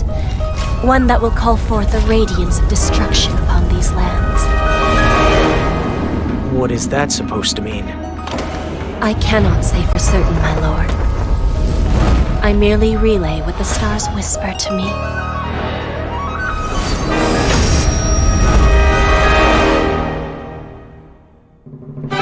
War of the Visions. Final Fantasy. Brave EXVIUS. Are unusual. Does the prophecy foretell destiny? This is a tale of those who defy their fate. Battle system. The order of action is determined by speed, irrespective of alliance. The turn order of ally and enemy alike is displayed on the left. Units' move and jump values indicate their mobility on the field of battle. Knights and soldiers may not be adept at vertical movement, but their repeated physical attacks are a force to be reckoned with. Dragoons and thieves, on the other hand, can press the advantage on uneven terrain with their physical prowess. Strategize your timing and movements to claim victory. Jobs and abilities. Select from 3 jobs to set as a unit sub-job, thereby augmenting their main job with subcommands. The abilities available in battle will change depending on the sub-job set.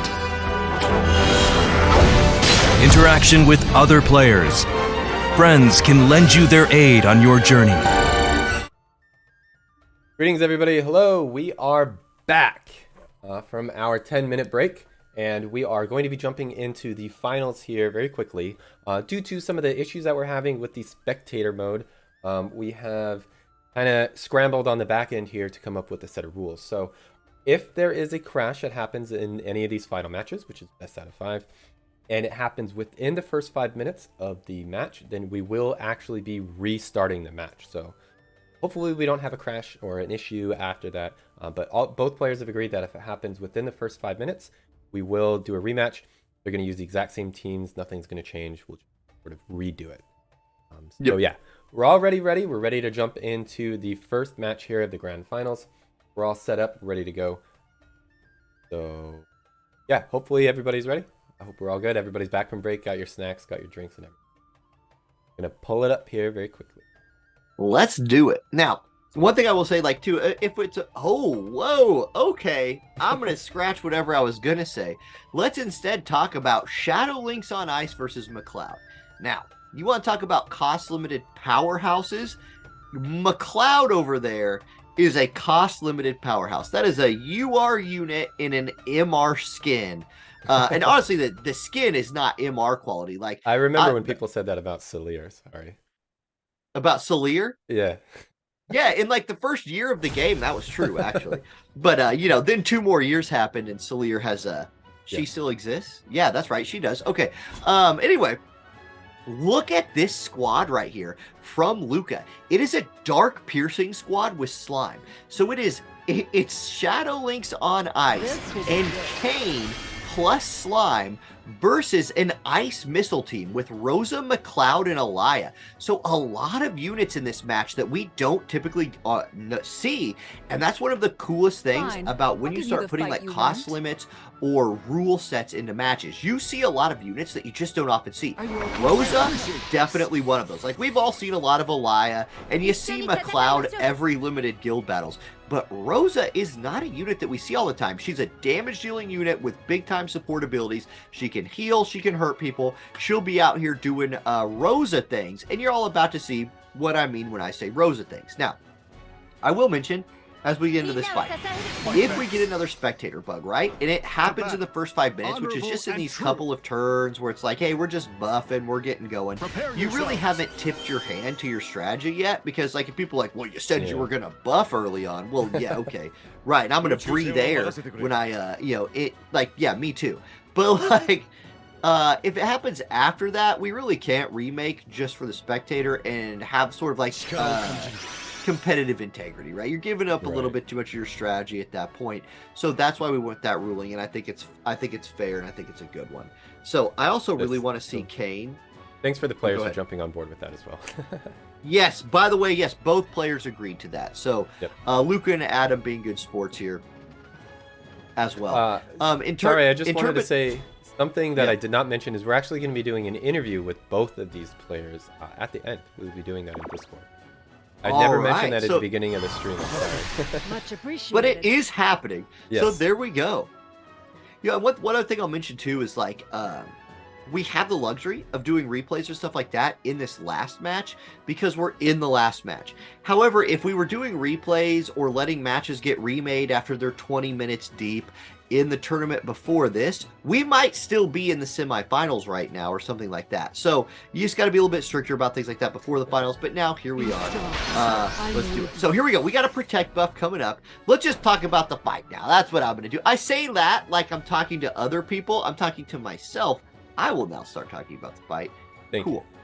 Yeah, you're welcome. But I mean, who would have I'll- thought that we would both see Final Fantasy IV units in the I'm fight? counting on you. Yeah, Or not, we Rosa would see versus- 2 of them. Did they message each other and say, hey, let's go FF4. Let's just do it. Let's Rosa versus Kane it in the last match just for the fun. I love it. Righteous Prayer comes out. A ton of status effects nullified. Essentially, most status effects nullified, plus a spirit buff coming online. McLeod has Bell, so he's at 75 AP. He's got his spear, but he's also a big-time missile unit. Kane and Slime are going to be the next 2 turns. So if McLeod decides to step up right here and start trading damage, he better be ready to take some back. When we're thinking about a unit like Kane, now, I'm going to pull up some info about Kane. I love Kane as a unit. The unfortunate thing about him is he's yet to catch that master ability too, so he's a little bit behind the power curve, but man, he can still dish out a lot of damage and has powerful status effects like slow built into his limit break. So he could be looking for an AoE slow right here to try to turn this fight around, or just be looking to hop on people with Shadow Links and do a lot of damage. He's going to pop his own TMR, give himself that haste and move +1 buff.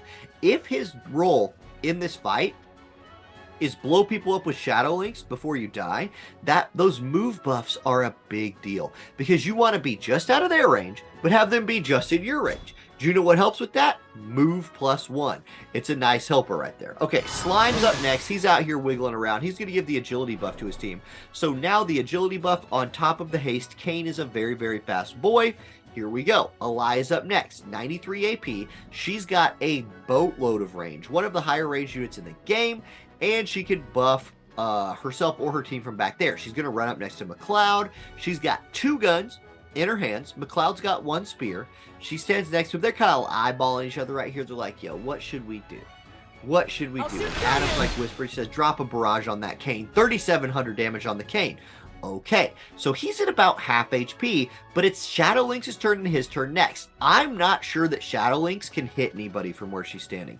She's going to scoot forward. She gets to the very top step, just up the steps, actually, on her side of the map. So 1 square short of middle, but not lined up with anybody. So if she was going to hit somebody, she would need range like what? 1, 2, 3, 4. She would need range 5. She doesn't have it, so she's not going to take an action. Kane, with that additional move, needs to come in here and look to drop like maybe his limit break on the enemy team. If he could land a slow, maybe that would allow for Shadow Lynx on ice to take a turn before their team's deleted. Maybe that little like 1-2 combo could be enough to finish off the enemy. We'll see. His limit break does have a decent range to it. No, he can't do anything. So it's going to be McLeod up next. Now, he's just like, at this point, that Kane's like, hey, I need to not die. I need to not die. I need McLeod to not step up here and just like put me off this map before it's over. I gotta give props to the Dark team right here for not playing scared. They are attacking. They are forcing the McLeod up forward. He drops his lance. It does not kill Kane, which means the gambit might have paid off. Slime is going to get to move up. Slime is going to get to heal his team. He scoots forward. He's bouncing. He's made of goo. He's going to hustle dance +1, and Kane is back up near about like what, 90% HP, 88.5% HP. If I'm pulling out the calculator, which I'm not because I don't have one, but it's Rose's turn next. She scoots forward next to McLeod. She is in range to do some damage or support. We'll see. Rose's limit break is a heal, so she's not going to pull out some like big game-changing limit break right here. She's just checking her damage numbers. She's going to take a turn. and then Elia's going to take a turn. But in between those two is Shadow Links on Ice. So you really don't want the Rosa stepping up right here, trying to kill Kain, unable to kill him, and then have Shadow Links on Ice do some like devastating AoE attack where she catches Rosa and McCloud and Elia, like they're all grouped, and Shadow Links on Ice just skated right up in front of them.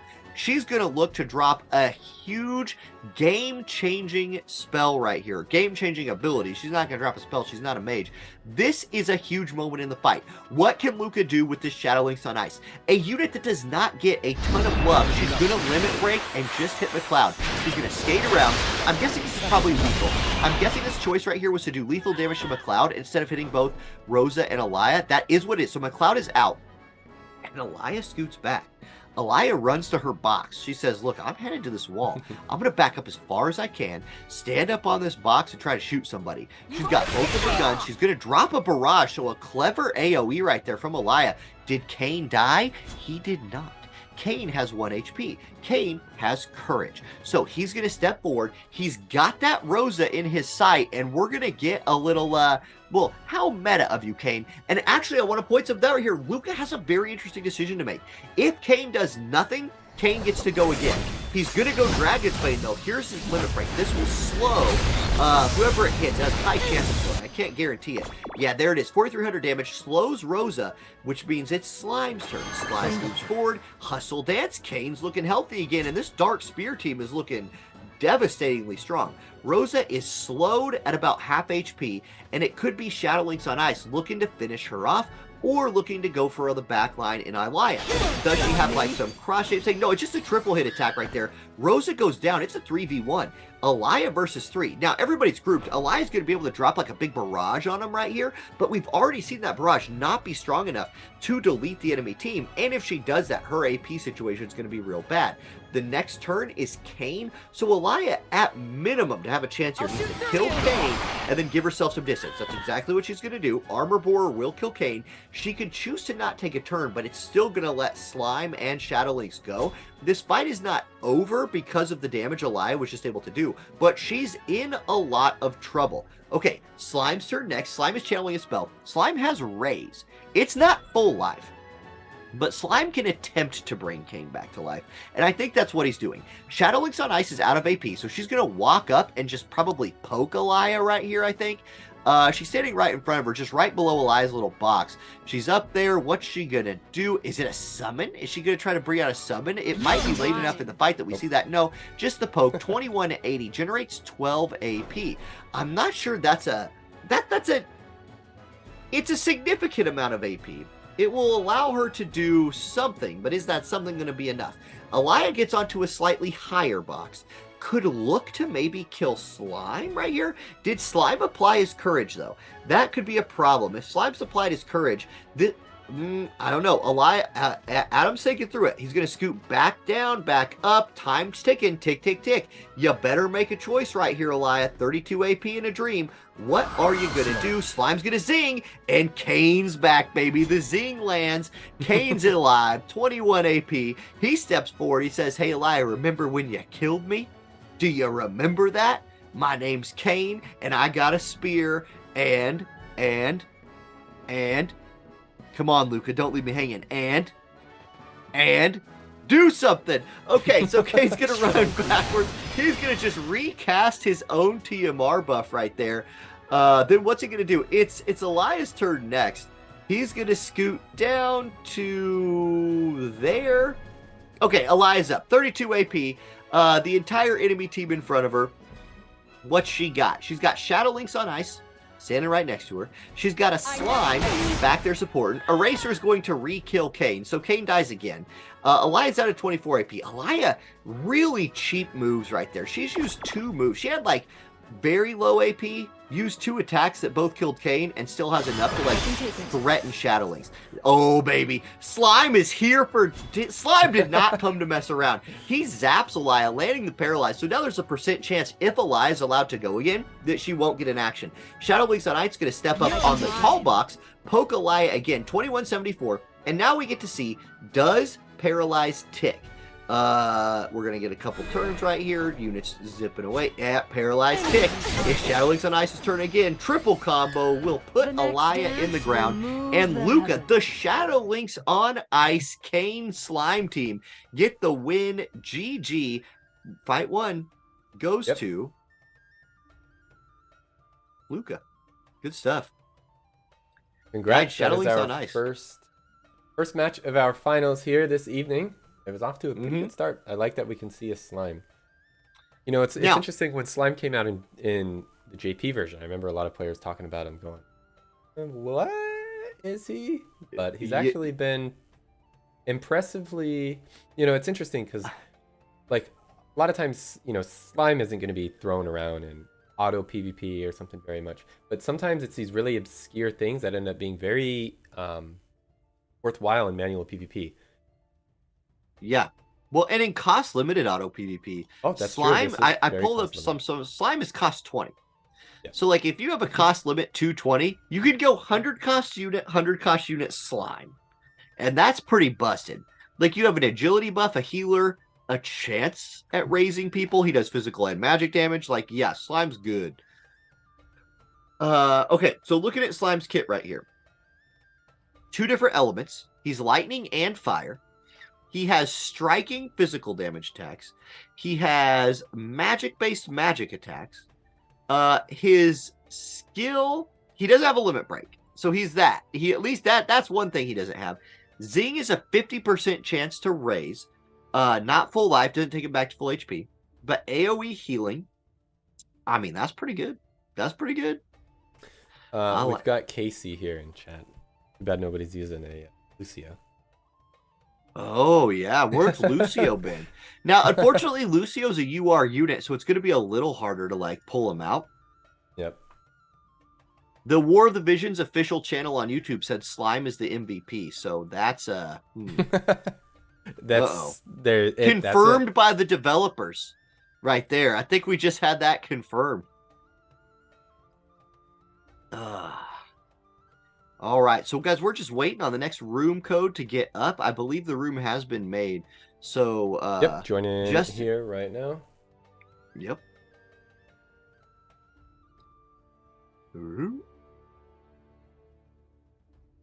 Let's see. And we have sound this time for the matches.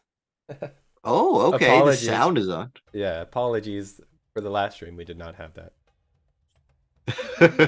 Yeah, we're getting better. Hey, this is official live stream number 2. Okay, now things have changed.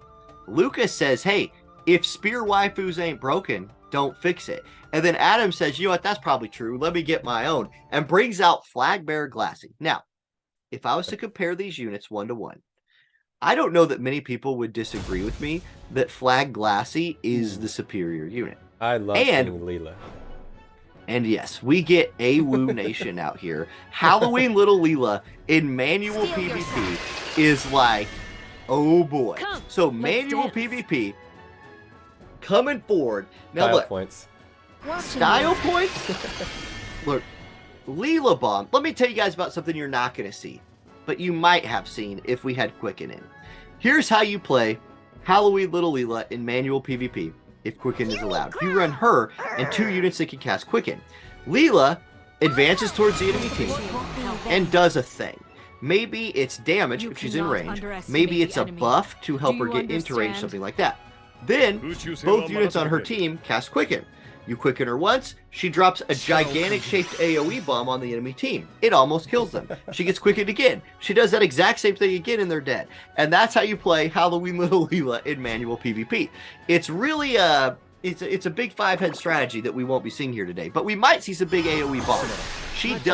She was one of the earlier units in this game to bring those big diamond shaped AoEs into like power, right? She had it before a lot of other people did. Arithmetician being one of those classes that was a staple for them. Now, what is she going to do in this match? Well, the power of Halloween Little Leela is in her versatility. She has big heals and big damage. Flag Bearer Glassy is going to be allowed to put her shield online, advance towards the enemy, and know that she has both Helena and Leela backing her up. If Glassy puts a lot of damage on the enemy, Leela could say, I'm going to run in and I'm going to last hit him. If things are looking worse, Leela can sit back there with Helena and top off her team. And there we go. You guys have sound. Now, I personally can't hear the sound of the game, but you're going to get to hear a lot, and that used to drive me insane. Everybody had it back when she came out. Oh, yeah. Oh, yeah. All right. Here she is. Now, one of the drawbacks. Let's talk about things that Little Leela does not do. Buff. She doesn't buff. Little Leela is not like a AoE group buffer. She's going to sit back here. She relies on TMRs to get some more of her, like, overpowered buffs out. You kind of have to equip them on her. Like, she could come out here and cast some haste or something like that with her sub-jobs, but you're not... Go ahead. I was just going to say, Leela is a unit that's very difficult to use in auto when you're going against, like, specific types, if you don't know, because you got Protect, or you got Shell, and you got to decide which one you want to use, because Leela will use all of them before she does anything. So it's a benefit in manual where you can just pick the one that you want to use, whoever you're going against. Yeah. Right. Yep. So, like here, you have 2 physical spear using units. Probably Protect. Protect? Like, yeah. Okay, we'll see. Is it Protect? There it is. Okay. Good call, Justin. You nailed it. There's Protect onto the Glassy. At this point, Glassy has her own 3-hit shield and Leela's Protect. So she's not a tank, but she's very, very hard to kill with this setup and has 2 supports behind her. She's going to look for Kane right here. Kane has haste. Glassy's like one of the few units currently in this match that does not. Oh, look at that resist buff.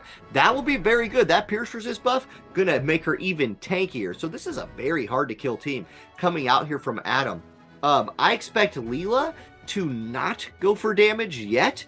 I don't think she wants to expose herself. She's going to want the enemy team to come a little bit more towards her, I would imagine. But now we're in that weird area where what does Leela do? She's going to be channeling a spell. It's Shadow Links on Ice's turn next. We'll see if Leela moves. She does not. And Leela's quick. Like, Leela's a very fast unit. She's going to get to go again here in just 2 more turns. Okay, Shadow Links on Ice. 66 AP. Steps up. Not sure she's in range yet, but she is getting it. If she stops right there, she's in the danger zone. She chooses a better path. She says, yeah, you know, I've thought about it. I'm probably not going to do that thing. I'm going to stand on these steps. Wearing ice skates on stairs does seem dangerous, but not as dangerous as standing in range of Flagbearer Glassy and Halloween Little Leela. So a good choice, the better of 2 bad choices. Leela's going to put Protect on herself. There's haste for Glassy as Helena's haste runs out. Leela now going to look to maybe put damage across. Yeah, get in there, Leela. Drop the AWU bomb. She steps forward. She's looking for that range. She's rethinking it. She says, I don't know. I could drop a pumpkin on him. I could do meta magic. I could do Aurora. Well, yeah, you know what? Probably just going to run back. She's standing there for a really long time, just kind of shaking. Time's going to tick. Nope. Time ticked out. Did Adam time out? Was that a timeout? Is Leela going to cast a spell? That was a timeout. Okay, Little Leela officially put into timeout. Doesn't take an action. Just goes back to where she came from, behind Glassy. That puts the emphasis on Kane. So Kane's got to go now. He goes agility and attack buff. He might not move. We might have hit that point in the map where we have both these players stand here until somebody comes forward. This is the, yeah, that's what's going to happen. Okay, great. So Glassy, will you be the brave one? You are the tankiest unit in this match. You have reflex. Go fight. Like at this point, Adam, go get him. Luca's not coming. Luca's going to stand right there. Luca moved to the middle and he said, you know what? You better come to the middle too. I came to the fighting grounds. You're still in your base. This is not an old, like, you know, a 1999 online game where we agree to some no rush 20 shenanigans. Rush. Get in there and fight each other. Okay, here we go. Shadow Links on Ice. She steps down. She steps back. She's generated herself some more seconds. She can now spend those seconds to decide not to move towards the enemy team. Dance comes out. There's Protect across the squad. That will help against Glassy, and that'll be the end of her turn. Slime's up next. He probably also will not advance. There's Emergency Meditation. He'll heal if he gets low, but he's not going to get low yet because he's out of range of the enemy team. Okay, Leela's turn. No, it's sorry, it's Glassy's turn. She still has haste. She steps forward. Is Adam going to engage? His team gets the next 3 turns. One thing Adam could think about doing, is sending Glassy in and then having somebody like Helena seeing what her channel time on like a heal is going to be. Because the danger would be for Glassy if she goes in and is unable to kill people. You don't want all 3 units on the enemy team going. Adam comes up with a clever solution around that, actually. What he's decided to do is just move Glassy forward a little bit, saving some CT. Now, only Kane will get another turn. Adam is at least threatening now. It's Kane's turn. Kane is no longer, I think, at this point, allowed to just stand right there. He needs to engage. Okay, Kane's like, look, you need me to engage? I got move. I'm coming in. Kane could drop a limit break on both spellcasters for Adam's team, or he could go stand in his original spot. Like, we're he halfway could through do the turn here too. Yes, Kane's gonna rebuff himself. Well, I was gonna build Kane up as the hero we deserve. Thank you. He's gonna stand there. Kane's playing the wall. Leela recast protect. Now, Glassy, look, you bought yourself this opportunity. Glassy, you move forward, providing that threat. Cash it in. You got your shield. You got your protect. You have 2 supports backing you up. Put it all on the line, Glassy. Go do some damage. We're all cheered for you. Triple cross comes out. Little bit of damage and courage remove on Kane. So Kane now a little bit more vulnerable. It is Shadow Lynx on Ice's turn. No longer can she just stand there. That Glassy has proven that the threat from her is real. You need to go deal with her, so Shadow Lynx is going to attempt to do that. 95 AP, can do any move in the kit. What will she choose to do? I'm guessing that when they look at this damage number, like Glassy's at 10, we'll see what Skating Lynx is able to do right there. The first hit wasn't a ton. Second hit is 2780. Agility down. That's half HP. That's pretty good. Kane can look to follow that up with a kill. You do have full life as a threat from Leela, or Leela's damage is a threat. So keep that in mind. It's going to be Bloodlance comes out. Kane's going to heal himself. There we go. There's something about Kane that we hadn't talked about yet. The man can lifesteal. Glassy, re-raise. She's back to life. Can Slime get into range to kill her? Can Slime do it? Zap comes through. Glassy goes down. First blood to Luca. He finally baits the Glassy forward and gets the kill. Now, what can Leela do about it? She's mad. This is angry little Leela, and she's very, very angry. Do not make the little girl mad. She has wind magic. She's watched a lot of books about, she knows magic. She did damage. Okay, it's Helena's turn. She's got a wand too, and she's like, dang, this little girl does a lot of damage. Okay, I'm going to have to channel a spell. What spell is she channeling? I don't know that she was in range to do damage. Let's see. This is probably haste, right? This is haste on Leela? Yeah, that's exactly what it is. Okay, so Leela's hasted again. Shadow Lynx on ice. Shadow Lynx, you might want to go kill that little girl. That Leela is looking pretty scary. Get in there and do some damage to her. Okay. Link steps forward. Halloween Little Leela in sight. Now, Halloween Little Leela has haste. It's Leela's turn next. Leela could full life Glassy or look to drop another bomb. If Slime gets hit by another Halloween Little Leela bomb, that's it. Okay, 4396 is not going to kill Leela. It's Leela's turn. Leela, what are you going to do? Leela has 2 options. She could be Little Leela the support or Little Leela the bloody. This could be Little Leela the slaughter. This is Little Leela, the meta magic caster, kills Slime, the slime stomper. Now, one thing that Shadow Lynx on Ice did, yeah, this is Little Leela, the bull, but not, it's the wind version. That's still bold. Yes, good. Okay. Helena probably gonna look to heal Leela. Kira comes through, 3373, not a huge heal, but enough to get her pretty strong. And Leela with that haste gets to go again. She could do both. She could be Little Leela the Bold and Little Leela the Savior. Could bring Glassy back to life, putting Shadow Lynx in a 3v1. Or could just look to drop more bombs. I don't know. She seems to be wanting to drop bombs. We'll see. Lynx standing there. Leela's going to channel a spell. This is full life. Shadow Lynx gets to go first. Now, watch Shadow Lynx just have a jamming thrust move. I'm pretty sure she does not have a like jamming thrust type move. You know, like King Mont or Prince Mont has one in his kit. I'm pretty sure Lynx doesn't have that. The way you stop this cast is kill it. So that's the option here. Triple A, yeah, there it is. Shadow Lynx on ice is like, yeah, okay, look, Leela, you gotta go. You gotta go. You must leave. And that probably just changes the entire narrative of this story. Yep. So just as the official FFBE account says Little Leela, the MVP question mark, Shadow Lynx on ice is like, look, this is the global game. That delay. And I am the global voted unit. I'm here to kill people too. And I do that way. Now, Immobilize comes out. Wait, Mama Helena says, I'm going to immobilize you right there. In that case, that's interesting. I'm not sure what Elena's angle is here with this Immobilize, but she did do it. So, Luca, perfect law. Yeah, okay. She's going to stand still and kill her. That's fine. Luca picks up the win. GG. Shadow Lynx on ice. GG. That was a close one. We only had, I think, 5 turns left on that one, too, so it was cutting it close. Yeah, very close match. Very good match. Loved that right there. Halloween Little Leela showing that the Halloween units in this game are powerhouses. I got to say, of like, Justin, what do you think about this? Of all, you know, we get banners and collaborations during holidays, right? Mm-hmm.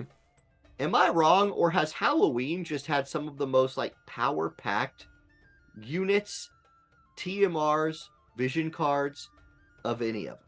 Like, I mean, I think that's definitely true, but part of that is because the units are released ahead of schedule. So when Leela came out, she was tuned for JP, but she came out in our version, you know, many months early, and she was undeniable.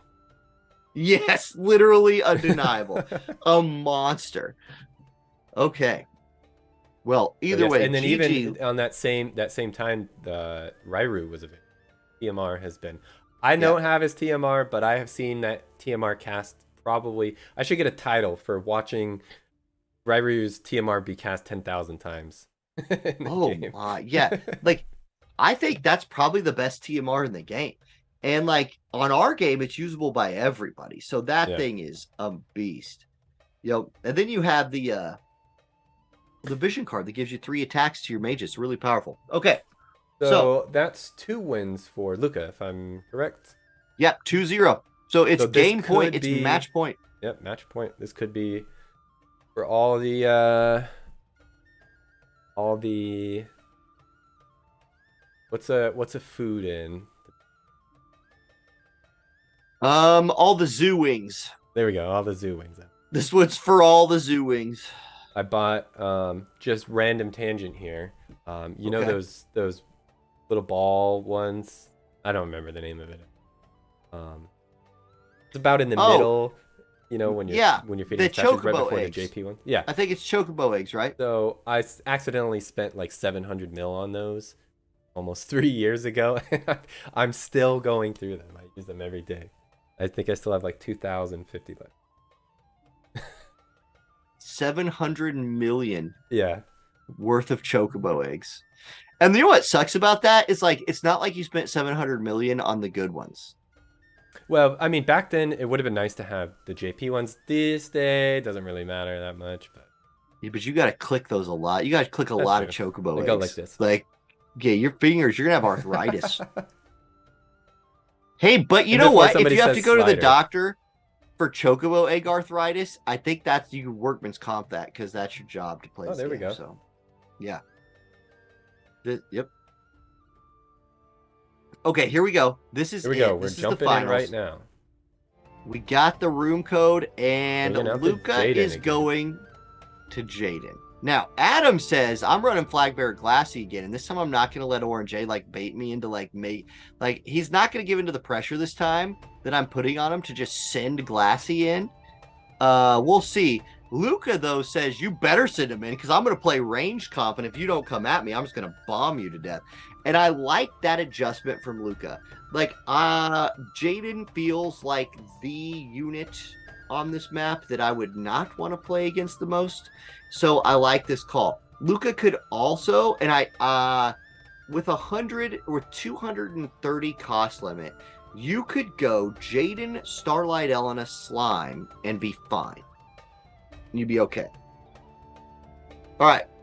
I want to mention the unit that I was hoping we'd see for shenanigans' sake, but we're not going to see. Zazan. Oh, yes. You can give that man an absurd amount of movement, right? And so, like, you could be out of range, and then he can run in there and steal heart. He can run in there and drop a charm on somebody from so far away that, like, the enemy team will just wreck themselves. It doesn't look like we're going to see that. We are going to see double 100 cost Slime, though, from the Jaden team. It's going to be Sylvie, Jaden, Slime. We've seen this team before, and we've obviously seen Adam's team before. This is the triple win team. The little Leela was probably the most impressive unit we've seen until Shadow Lynx on Ice decided to become the most impressive unit that we've seen. So that's pretty cool. All right, here we go. Attacker, Shadow Lynx. Let's give it our best. Shadow Lynx on Ice is, yeah. Don't sleep on Shadow Lynx on Ice. Okay, Sylvie, you have the buffs, you got the damage, and you've got King Jaden to stand by you. A really cool thing about this comp from Luca, like I'm trying to think through like exactly what's going on here. If you have the Jaden Sylvie, like Sylvie obviously doesn't have Jaden levels of range, but Jaden does force the enemy to come to you. So Sylvie could capitalize off that. She could stand there with Jaden, buff them both, be ready to heal him if he's the only one in danger, or if he's really chunked people out, she could run in there and just take people down. I like that play. Slime is here for even more healing and for buffs. Jaden already stepping forward. I doubt he's shooting. He is shooting. He's going to take Leela out. He says the most threatening character on that team is Halloween Little Leela. Good. Go home, Halloween Little Leela. It is past your bedtime. Haste on to the Flag Bearer Glassy. Okay, here we go. Slime's turn next. Jaden's in danger, though. Like, here's the thing. You might have just traded Jaden for Leela. Sure, you have ways of bringing Jaden back to life, but there's no guarantee that, like, casting times line up for something like that. So we'll see. Well, Slime now trying to figure out very high faith. Yeah, with full life, we'll have 100% chance to hit in this situation, right? If all they're running full faith, the full life would land, but it has a casting time to it, so you might just die. Like Flag Bearer Glassy might drop a spear on your head while you're setting that up, and that can be a bad deal for you. So, speaking of Flag Bearer Glassy, here she comes. She's thinking she's going to go Shining Conviction. That is a kill. That's a double hit attack. It kills Jaden. So there you go. There was the trade. You just traded Jaden for Leela, but you did force Glassy forward. I imagine this is full life from Sylvie right here. She has White Mage sub. In that sub, she has full life. Double checking that. She sure does. It's a one cast. So I think she's totally safe. Like, I don't think casting time can possibly get her right here since the Glassy just went. I fully expect this to be full life from her. Just don't mess up here, Luca, and end up having your turn timeout. No, there's the charge. So full life is coming. Slime's going to get to go next. You might not want to forward Slime a bunch right here just in case things get weird and sideways. And here's an interaction that I've always been curious about. Notice that Jaden is currently not on the turn order list. Watch where he goes when he gets full life. This time not soon. So you don't really know. I don't feel like there's a good way to know. I feel like whenever I full life somebody, they never get a turn again. And when the enemy team full life somebody, it's immediately their turn the next turn. So right here, it's the it's the enemy team full life. Or it's, whatever. You know what I mean. Adam moves forward with Glassy. She's got 30 AP. She's going to look to kill Jaden again right here, I bet. Or maybe look to, like, drop a long-range shot onto the Sylvie, maybe something else. Or, I don't know. Let's see. Jaden's right there. If she could hit Jaden and then back up, she kills him. That's max damage, almost 11,000. Jaden dead for sure this time. The only way he has to come back to life now is with Slime trying to, like, electroshock him back to life. Like, Slime gets out the AED, and the AED is not exactly magic. Now, Clever Paladin Strike comes through. Re-raise removed from Flag Bearer Glassy, but she's not that low on HP. It's going to come down to a dice roll, I think. Can Slime, for the second time in this match, bring Jaden back to life? Are the RNG gods in Luca's favor? Slime begins channeling his spell. Slime, casting time might be a problem right here. Although, do you know what? I think Glassy's about out of AP. Let's see. Helena's probably going to go, yeah, Knight's Blessing. That's a really smart play right there from Adam. Give Luca that shield refresh. Give her that full life. Here we go. 15 AP. Is that enough to kill Slime? I feel like it might be. Let's see. So Slime, Luca moves forward. Or I'm sorry, Adam moves forward. Glassy looking to do some things. She's standing right next to Jaden's body. So Jaden just getting taunted by the enemy team right here. Really paying... Like, I don't know. Like, yeah, she's just going to go Spirit to his death. I agree with this play. Don't, like, there's a chance this full life just misses. You're in the driver's seat right now. Don't overexpose and risk yourself to the chance of this life going off. Zing. It lands, though. There's Jaden. This time, where's his turn? Next turn. Here we go. Jaden comes back to life this time and immediately gets a turn. Luca. Okay. Luca, end it right here. Just drop bombs. Drop a bomb on the team, and then see if Sylvie can finish him with her next move. Jamming thrust, 34.95. Ooh, man, that's a tanky girl. Jaden's running away. He's out of there. He says, get me out. So here, what I think you do is you move Sylvie forward, and you test. You say, is this lethal damage for either one of these characters? If it is, excuse me, I think you pull the trigger. If this gets a kill, I think you go for the DPS right here. If not, I think you run away, limit break on Jaden's face. And that way, he's full life again. He has a shield, so he's not one shot. Okay, clever Paladin strike. Not at all what you said. Not at all what I said. She went for the damage. I wonder if, like, that's not what I would have done.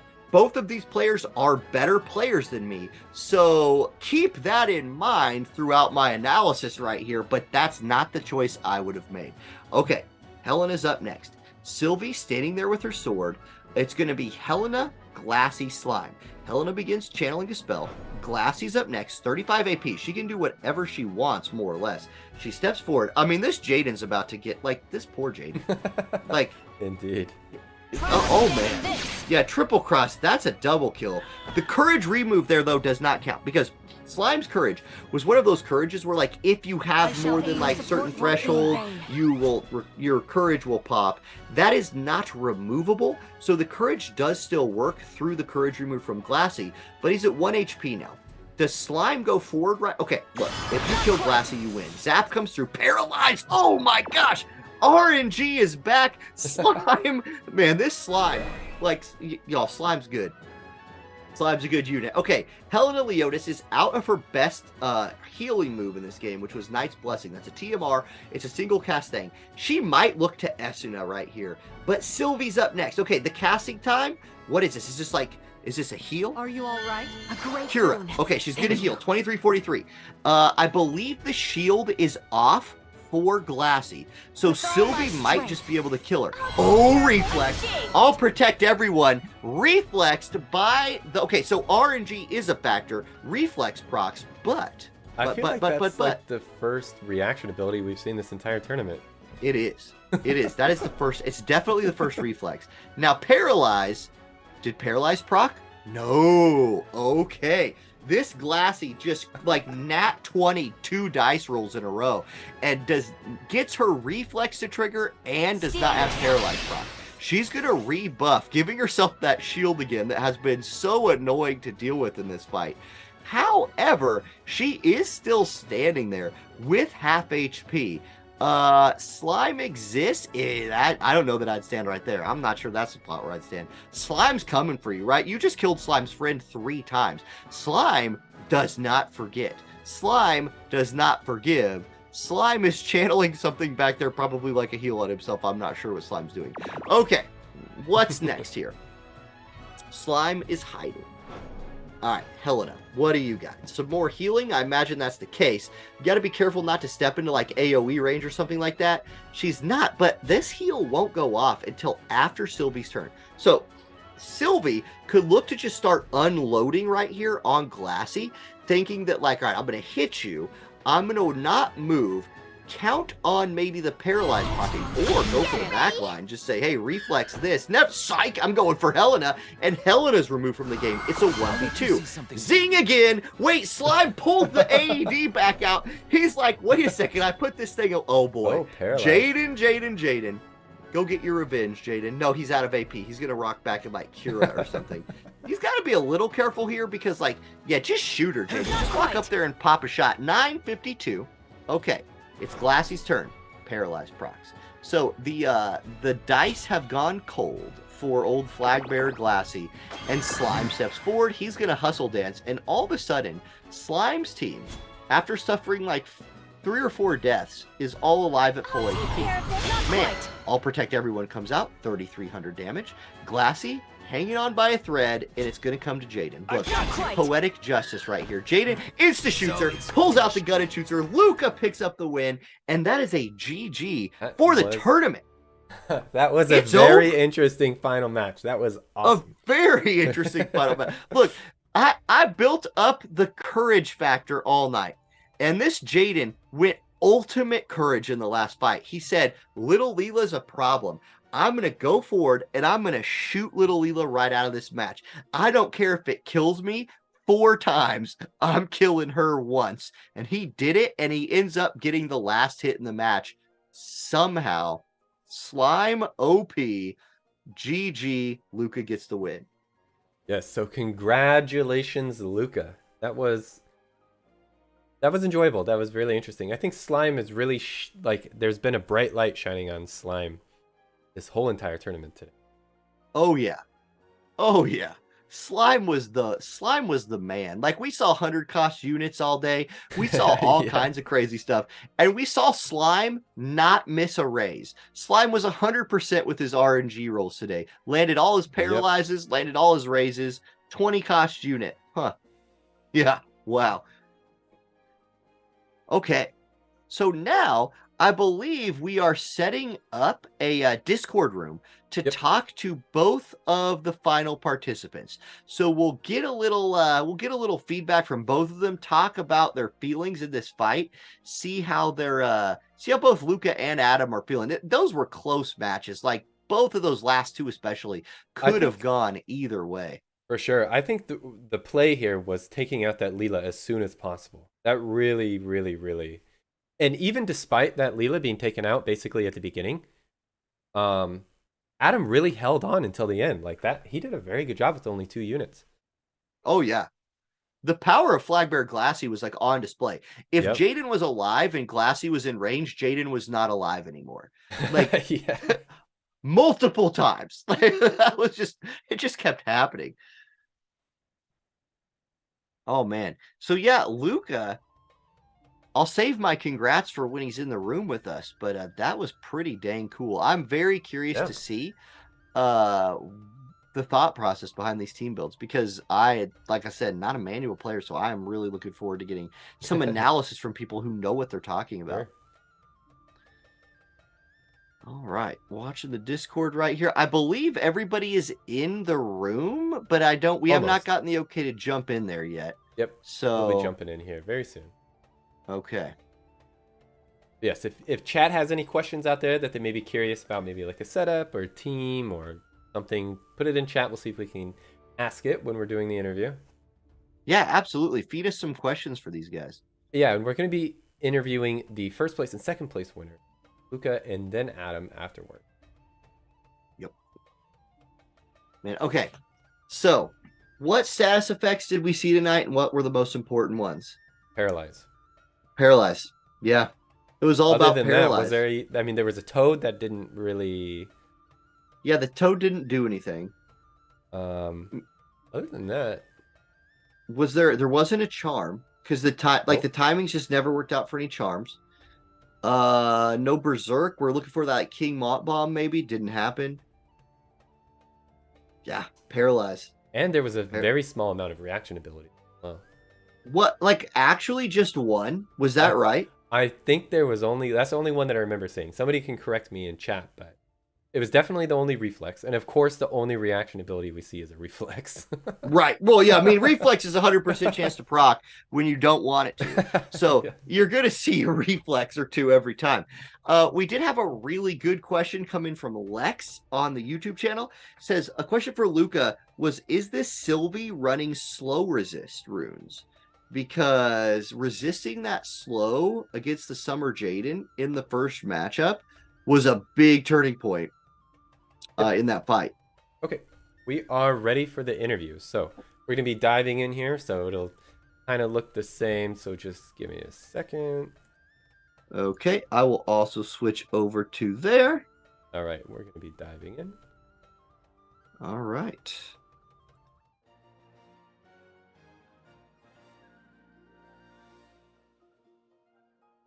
Greetings, hello. We are on the line here with Luca, our first place winner. Congratulations, first of all. Oh, are you there? RJ, can you hear me? Yes, I hear you loud and clear. There have been 0 technical difficulties tonight. I'm just kidding. Luca, you are muted, I believe. Yep. I don't know, is it on our side? I don't think so. I mean, I can hear you, so. I'll get Fab in here. I actually can't join the, test room. Yeah. Okay. So... Let's see. Yeah, we'll give him a second here and see if we can get it figured out. Maybe his cat pulled his microphone out or something. Who knows? It could have been a cat. Oh, we did see a Pissarro reaction ability, which that one is not if he dodges, he always procs it. So okay, that counts. We did see some slows come out. Oh, I guess and maybe we did. Yeah.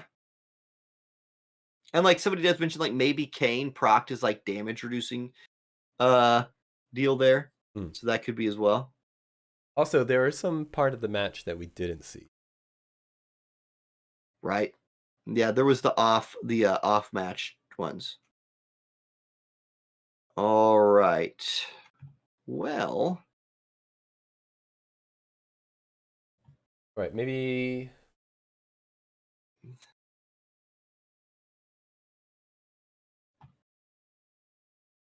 Okay, Luca just dropped from the channel. Maybe he went into a tunnel. Oh, I think he got. We'll see.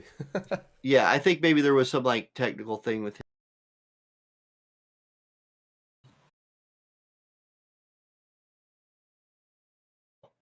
For a second, it was only me. Hello. Hello. Are we back? Are we good? Apologies, everybody out there on the stream, for the technical difficulty. Luca, you want me to sing a song?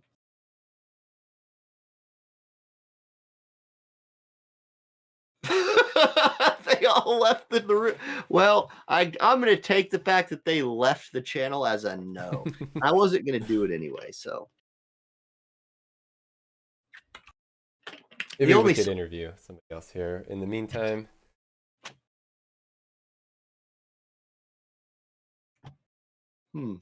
So, sorry, who were you? Oh, that.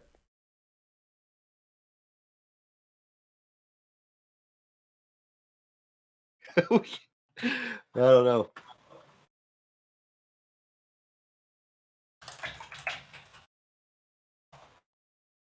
Confirmed I can hear the keyboard of Tournament Manager. Normally, Luca should talk here. Yes. But hey, Tournament Manager, thank you for running the tournament tonight. Yes. We got you in here. Let's talk. So, hey, big shout out. Thank you so much for behind the scenes stuff. Yep. Don't worry, we're trying to set up that. Luca, can you hear us?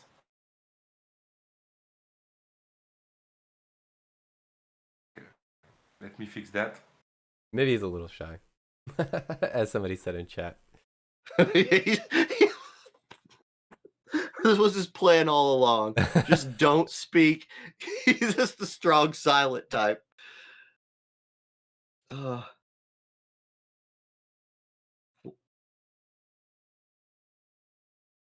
wonder, does the stream hear the Discord noises? They probably do. Hey, what's up? Oh, we got Adam on the line here. Adam, hello. Hey, gentlemen, how you doing? Good. We're doing well. We're doing better now that we're talking to you. So yeah, we had a very interesting match here, very close. at the end there. So I guess my first question here is, how are you feeling about the matches, about the tournament in general?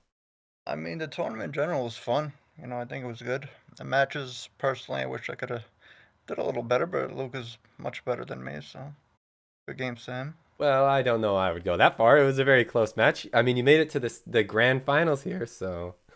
Yeah. Well, and in that last match, like the slime landing both raises felt really bad. Like I felt bad for you there. Who would have thought Slime's OP in manual? Never. No, nobody did.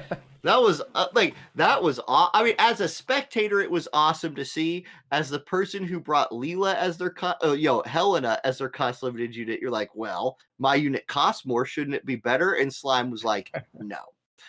He was landing all the status, getting all the raises. Yeah. Like, oh, come on. Did you expect the turn 3 Jaden snipe on your Leela? I didn't expect it, but I should have known better.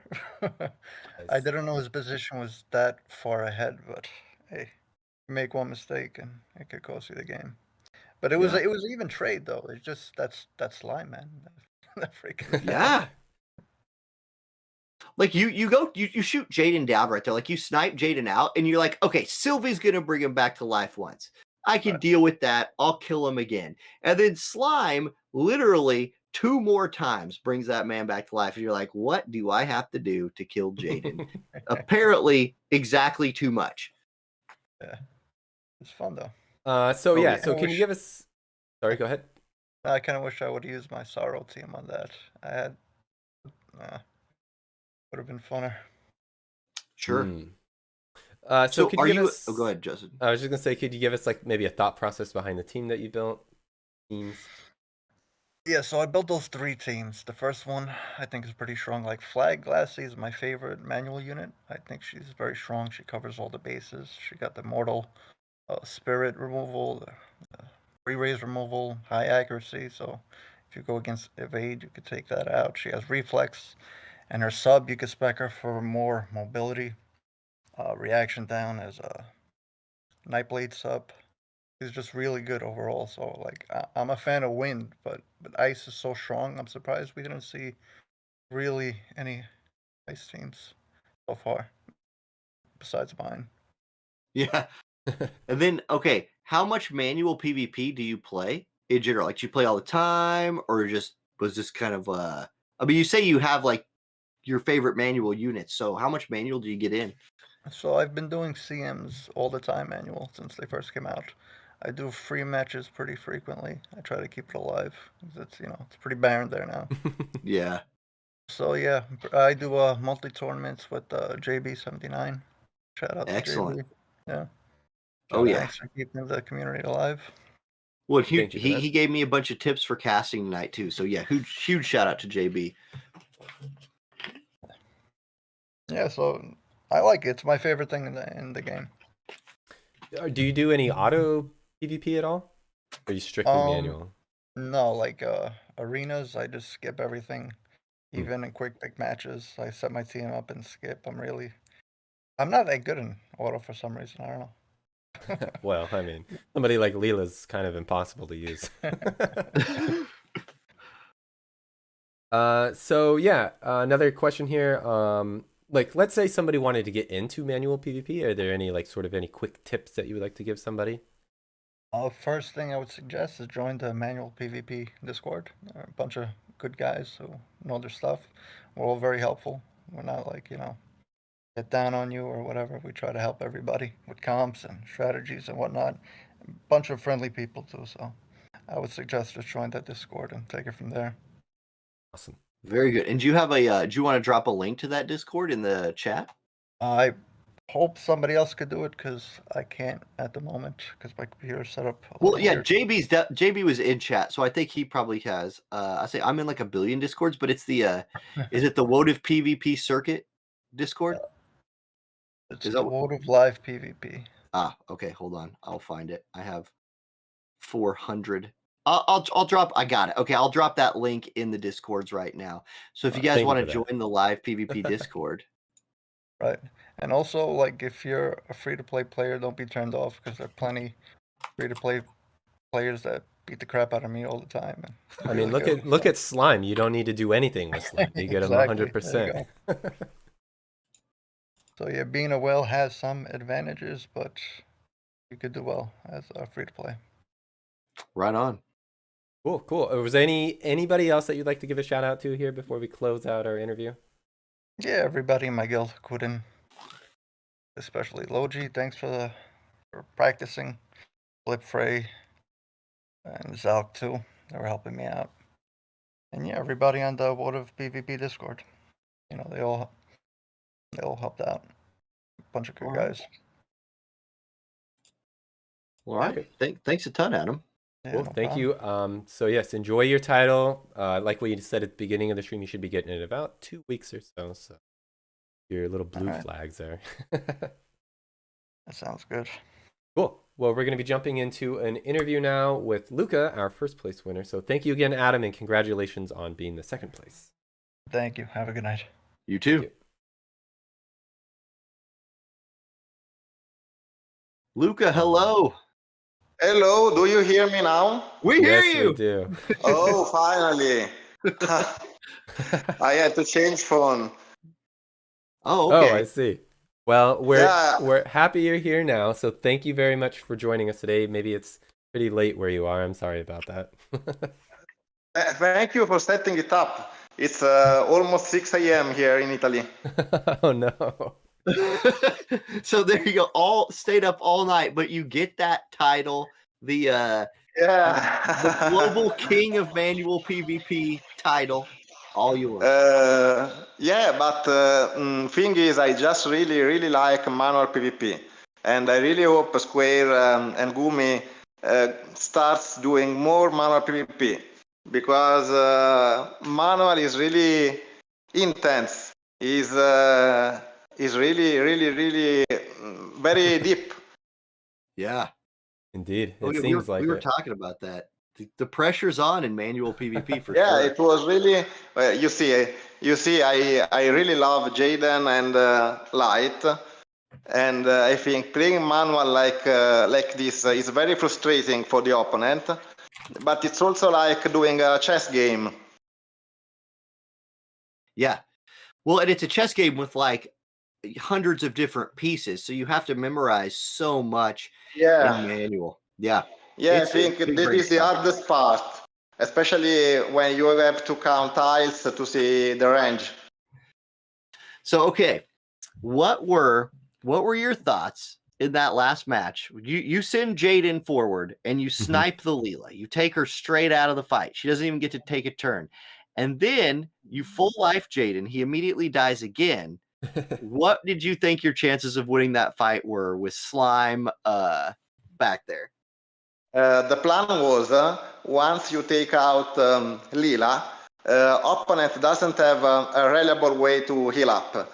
So the thing is, I had Sylvie with re-raise, and she's really amazing because she suffers, she heals, she raise. And she also makes a lot of DPS. So the plan was I keep resting Jaden, and I have Glaciella finish the RP. And in fact, he did finish the RP. So he wasn't able to finish me when he could. Yeah, that was intense. Those matches were crazy. So. Yeah. Thing is, it's really late, so I was a bit bored with long matches, and I saw the chance, and I took it. That's awesome. Yeah, I'm happy to see Bravery win the day. Just charge in there and do damage. Yeah. We interviewed him right before he came in, and he said it did kind of catch him off guard, but he got an even trade. That's what he said. I think I wasn't expecting it, but you see, I wanted to do something different because the other matches I was using light all the time, so I started using dark and giving Lynx a bit of show, and then I just turned back to light because it was the last match and I was going to play safe. But I saw the opportunity and just took it. All right, I got another question for you. This one's from chat. Did you have slow resist runes? Yeah, of course. Okay. But I was also partly lucky because Jaden has 67%, and you can also get up to 50%. So it was also luck. Yeah. Well, there was definitely luck involved, but by building the runes, at least you give yourself a little bit more of a chance. So that worked out. Yeah. And then, I spent like all day doing rooms up and down. All right, and then I wanted to ask you, what do you feel? Shadowlinks on Ice is not a unit that we see all the time in auto PvP tournaments. Is what you're feeling about her in general and specifically in manual? I think she's very technical because she has a lot of hidden powers. She is very, very strong versus missile. She's like a bruiser. She stands a lot and she hits very, very hard. And I also think she's the right character to bring back Kane in manual. I think auto has no chance, but in manual you keep Kane, you give him courage, you go with LB, and he can slow, he can jump. It's a very strange, weird, I think. It's a weird team, but it works. Well, and at some point, Kane's going to catch his master ability too, and that could be very nice for that little duo as well. Sure. I also think when I go play manual, what you said before about having a lot of characters and being quite hard to remember all the skills, I try to put in someone that doesn't see much play because I have the surprise effect. I love it. So that's your Shadowlinks on Ice right there. Yeah. She's I think she's a very good character, but the surprise effect also caught them off guard. Yeah. Awesome. Indeed. Well, I guess our last sort of question here. Do you have anybody that you would like to give a shout out to? Sorry? Anybody that you want to say thanks to or say hi to? Oh, sure. My entire guild. I spent a lot of time with my guild mates in Hydra. This is an entirely Italian guild, and we play a lot of PvP manual. Awesome. So I want to say thank you, Helio, because he was my sparring partner all the day. So thank you, Helio. Awesome. Do you have any, like a YouTube channel or any sort of other channel that you just want to give a shout out to as well? No, not really. I just record my matches when I do CM and put it on my YouTube channel, but I don't really do any streaming or anything serious. I am actually a judge in real life, so I do very different things. Yeah. Whoa. All that right. was surprising. I know it's weird. My other colleagues say, "What the hell are you playing? What is this thing?" That is really cool. That is really cool. I'm literally the only one in the entire coast playing video games. Interesting. Well, we're happy to have you, dude. Thank you for playing tonight, and congratulations on earning that title. Yes, and please thank get you some very sleep. much, and thank you for setting it. Of course. Have a good evening or a good morning, I guess. Get some sleep. I think I'm gonna get some sleep, and I think in about 1 hour I have a little son, 4 years old. I think he will start jumping on my back in about 1 hour. Well, good luck with that. I'm gonna go from Wart to Westling, so I'm ready. Okay. Good. All right. Thank you very much, and congratulations again. Yep. Thank you. Thank you. Goodbye. Bye.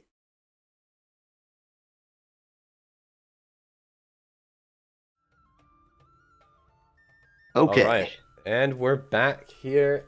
Not in Discord, I guess. Yeah, we are now yeah. out. Yes. We are here now.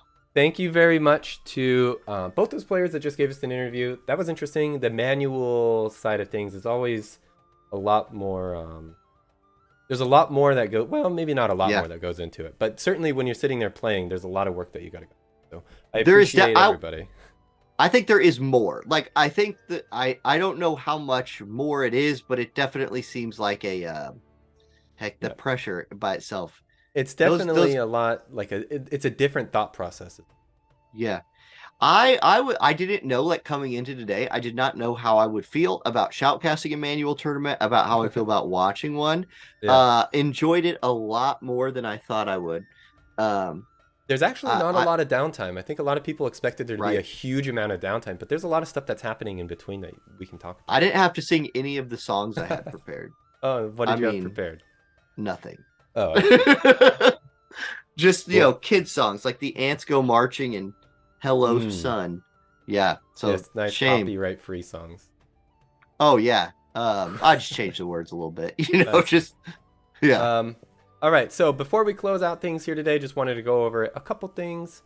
So first up, these are the prizes that everybody's going to be getting that participated or won in the tournament.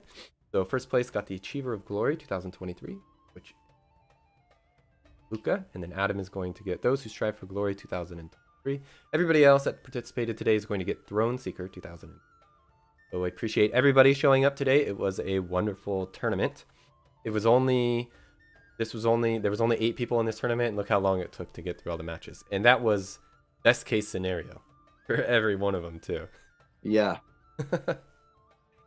And next up, these are the viewer rewards that we have here. So everybody's going to be getting 3 challenge keys, 3 JP keys, and 3 affinity and resonance keys, which can be very important. You know, got to get those resonance up. You never know when agility and everything else is going to matter. I had 40 affinity resonance keys 2 days ago. I have 0 now. Thank you at Guild Raids. Oh, yes, of course. Are you a big Trials person? Because those also eat up that sort of thing. I like Trials. Trials used to be my favorite PvE event in the game. Now Guild Raids is that thing. It's also nice because you get, like, you know, a big boost to AP and stuff like that. So. Oh, yeah, it's fun. You can do huge damage numbers. It feels good. Yeah, indeed. So yeah, one last thing that I wanted to say here before we close out, other than thank you for joining today, but we do have a survey down below. It will be posted here in chat in a moment. So if you could please go fill out that survey, we definitely take a look at that, review it all, see how things are going from your perspective. So share your thoughts with us. That would be amazing. Other than that, do you have any other thoughts on the tournament that we saw today? Any surprises? Anything else, Aron J? Shadowlinks on Ice was a surprise. I knew Slime was good, like, just from, like, I just knew in a limited cost format Slime was good. I wasn't super surprised to see him. I thought we would see a little more cheesiness, but we didn't see much of that. Shadowlinks on Ice was really strong, and that's kind of like what I watch, like, when I'm shoutcasting something, I rewatch a lot of it, and so I'll kind of, like, maybe I'll figure out some things there. But I was just surprised with I had a lot of fun. That was good. Yeah, it was great. It was a very awesome first tournament here for manual PvP. Hopefully there's going to be some more in the future, so stay tuned on our socials to find out. You can find those links down below in about section and everything as well. But the survey is being posted in chat right now. About a 30-second delay or so from when you hear this. So yeah, today was an awesome event. So thank you, everybody. I was just checking something real quick. Thank you, everybody, for tuning in today. Thank you for the top 2 players for taking the time to give us an interview as well. So I hope everybody out there has a wonderful evening or wonderful day, and we will see you in the next one. That's going to be it for now. Bye, everybody. Congratulations again. Goals.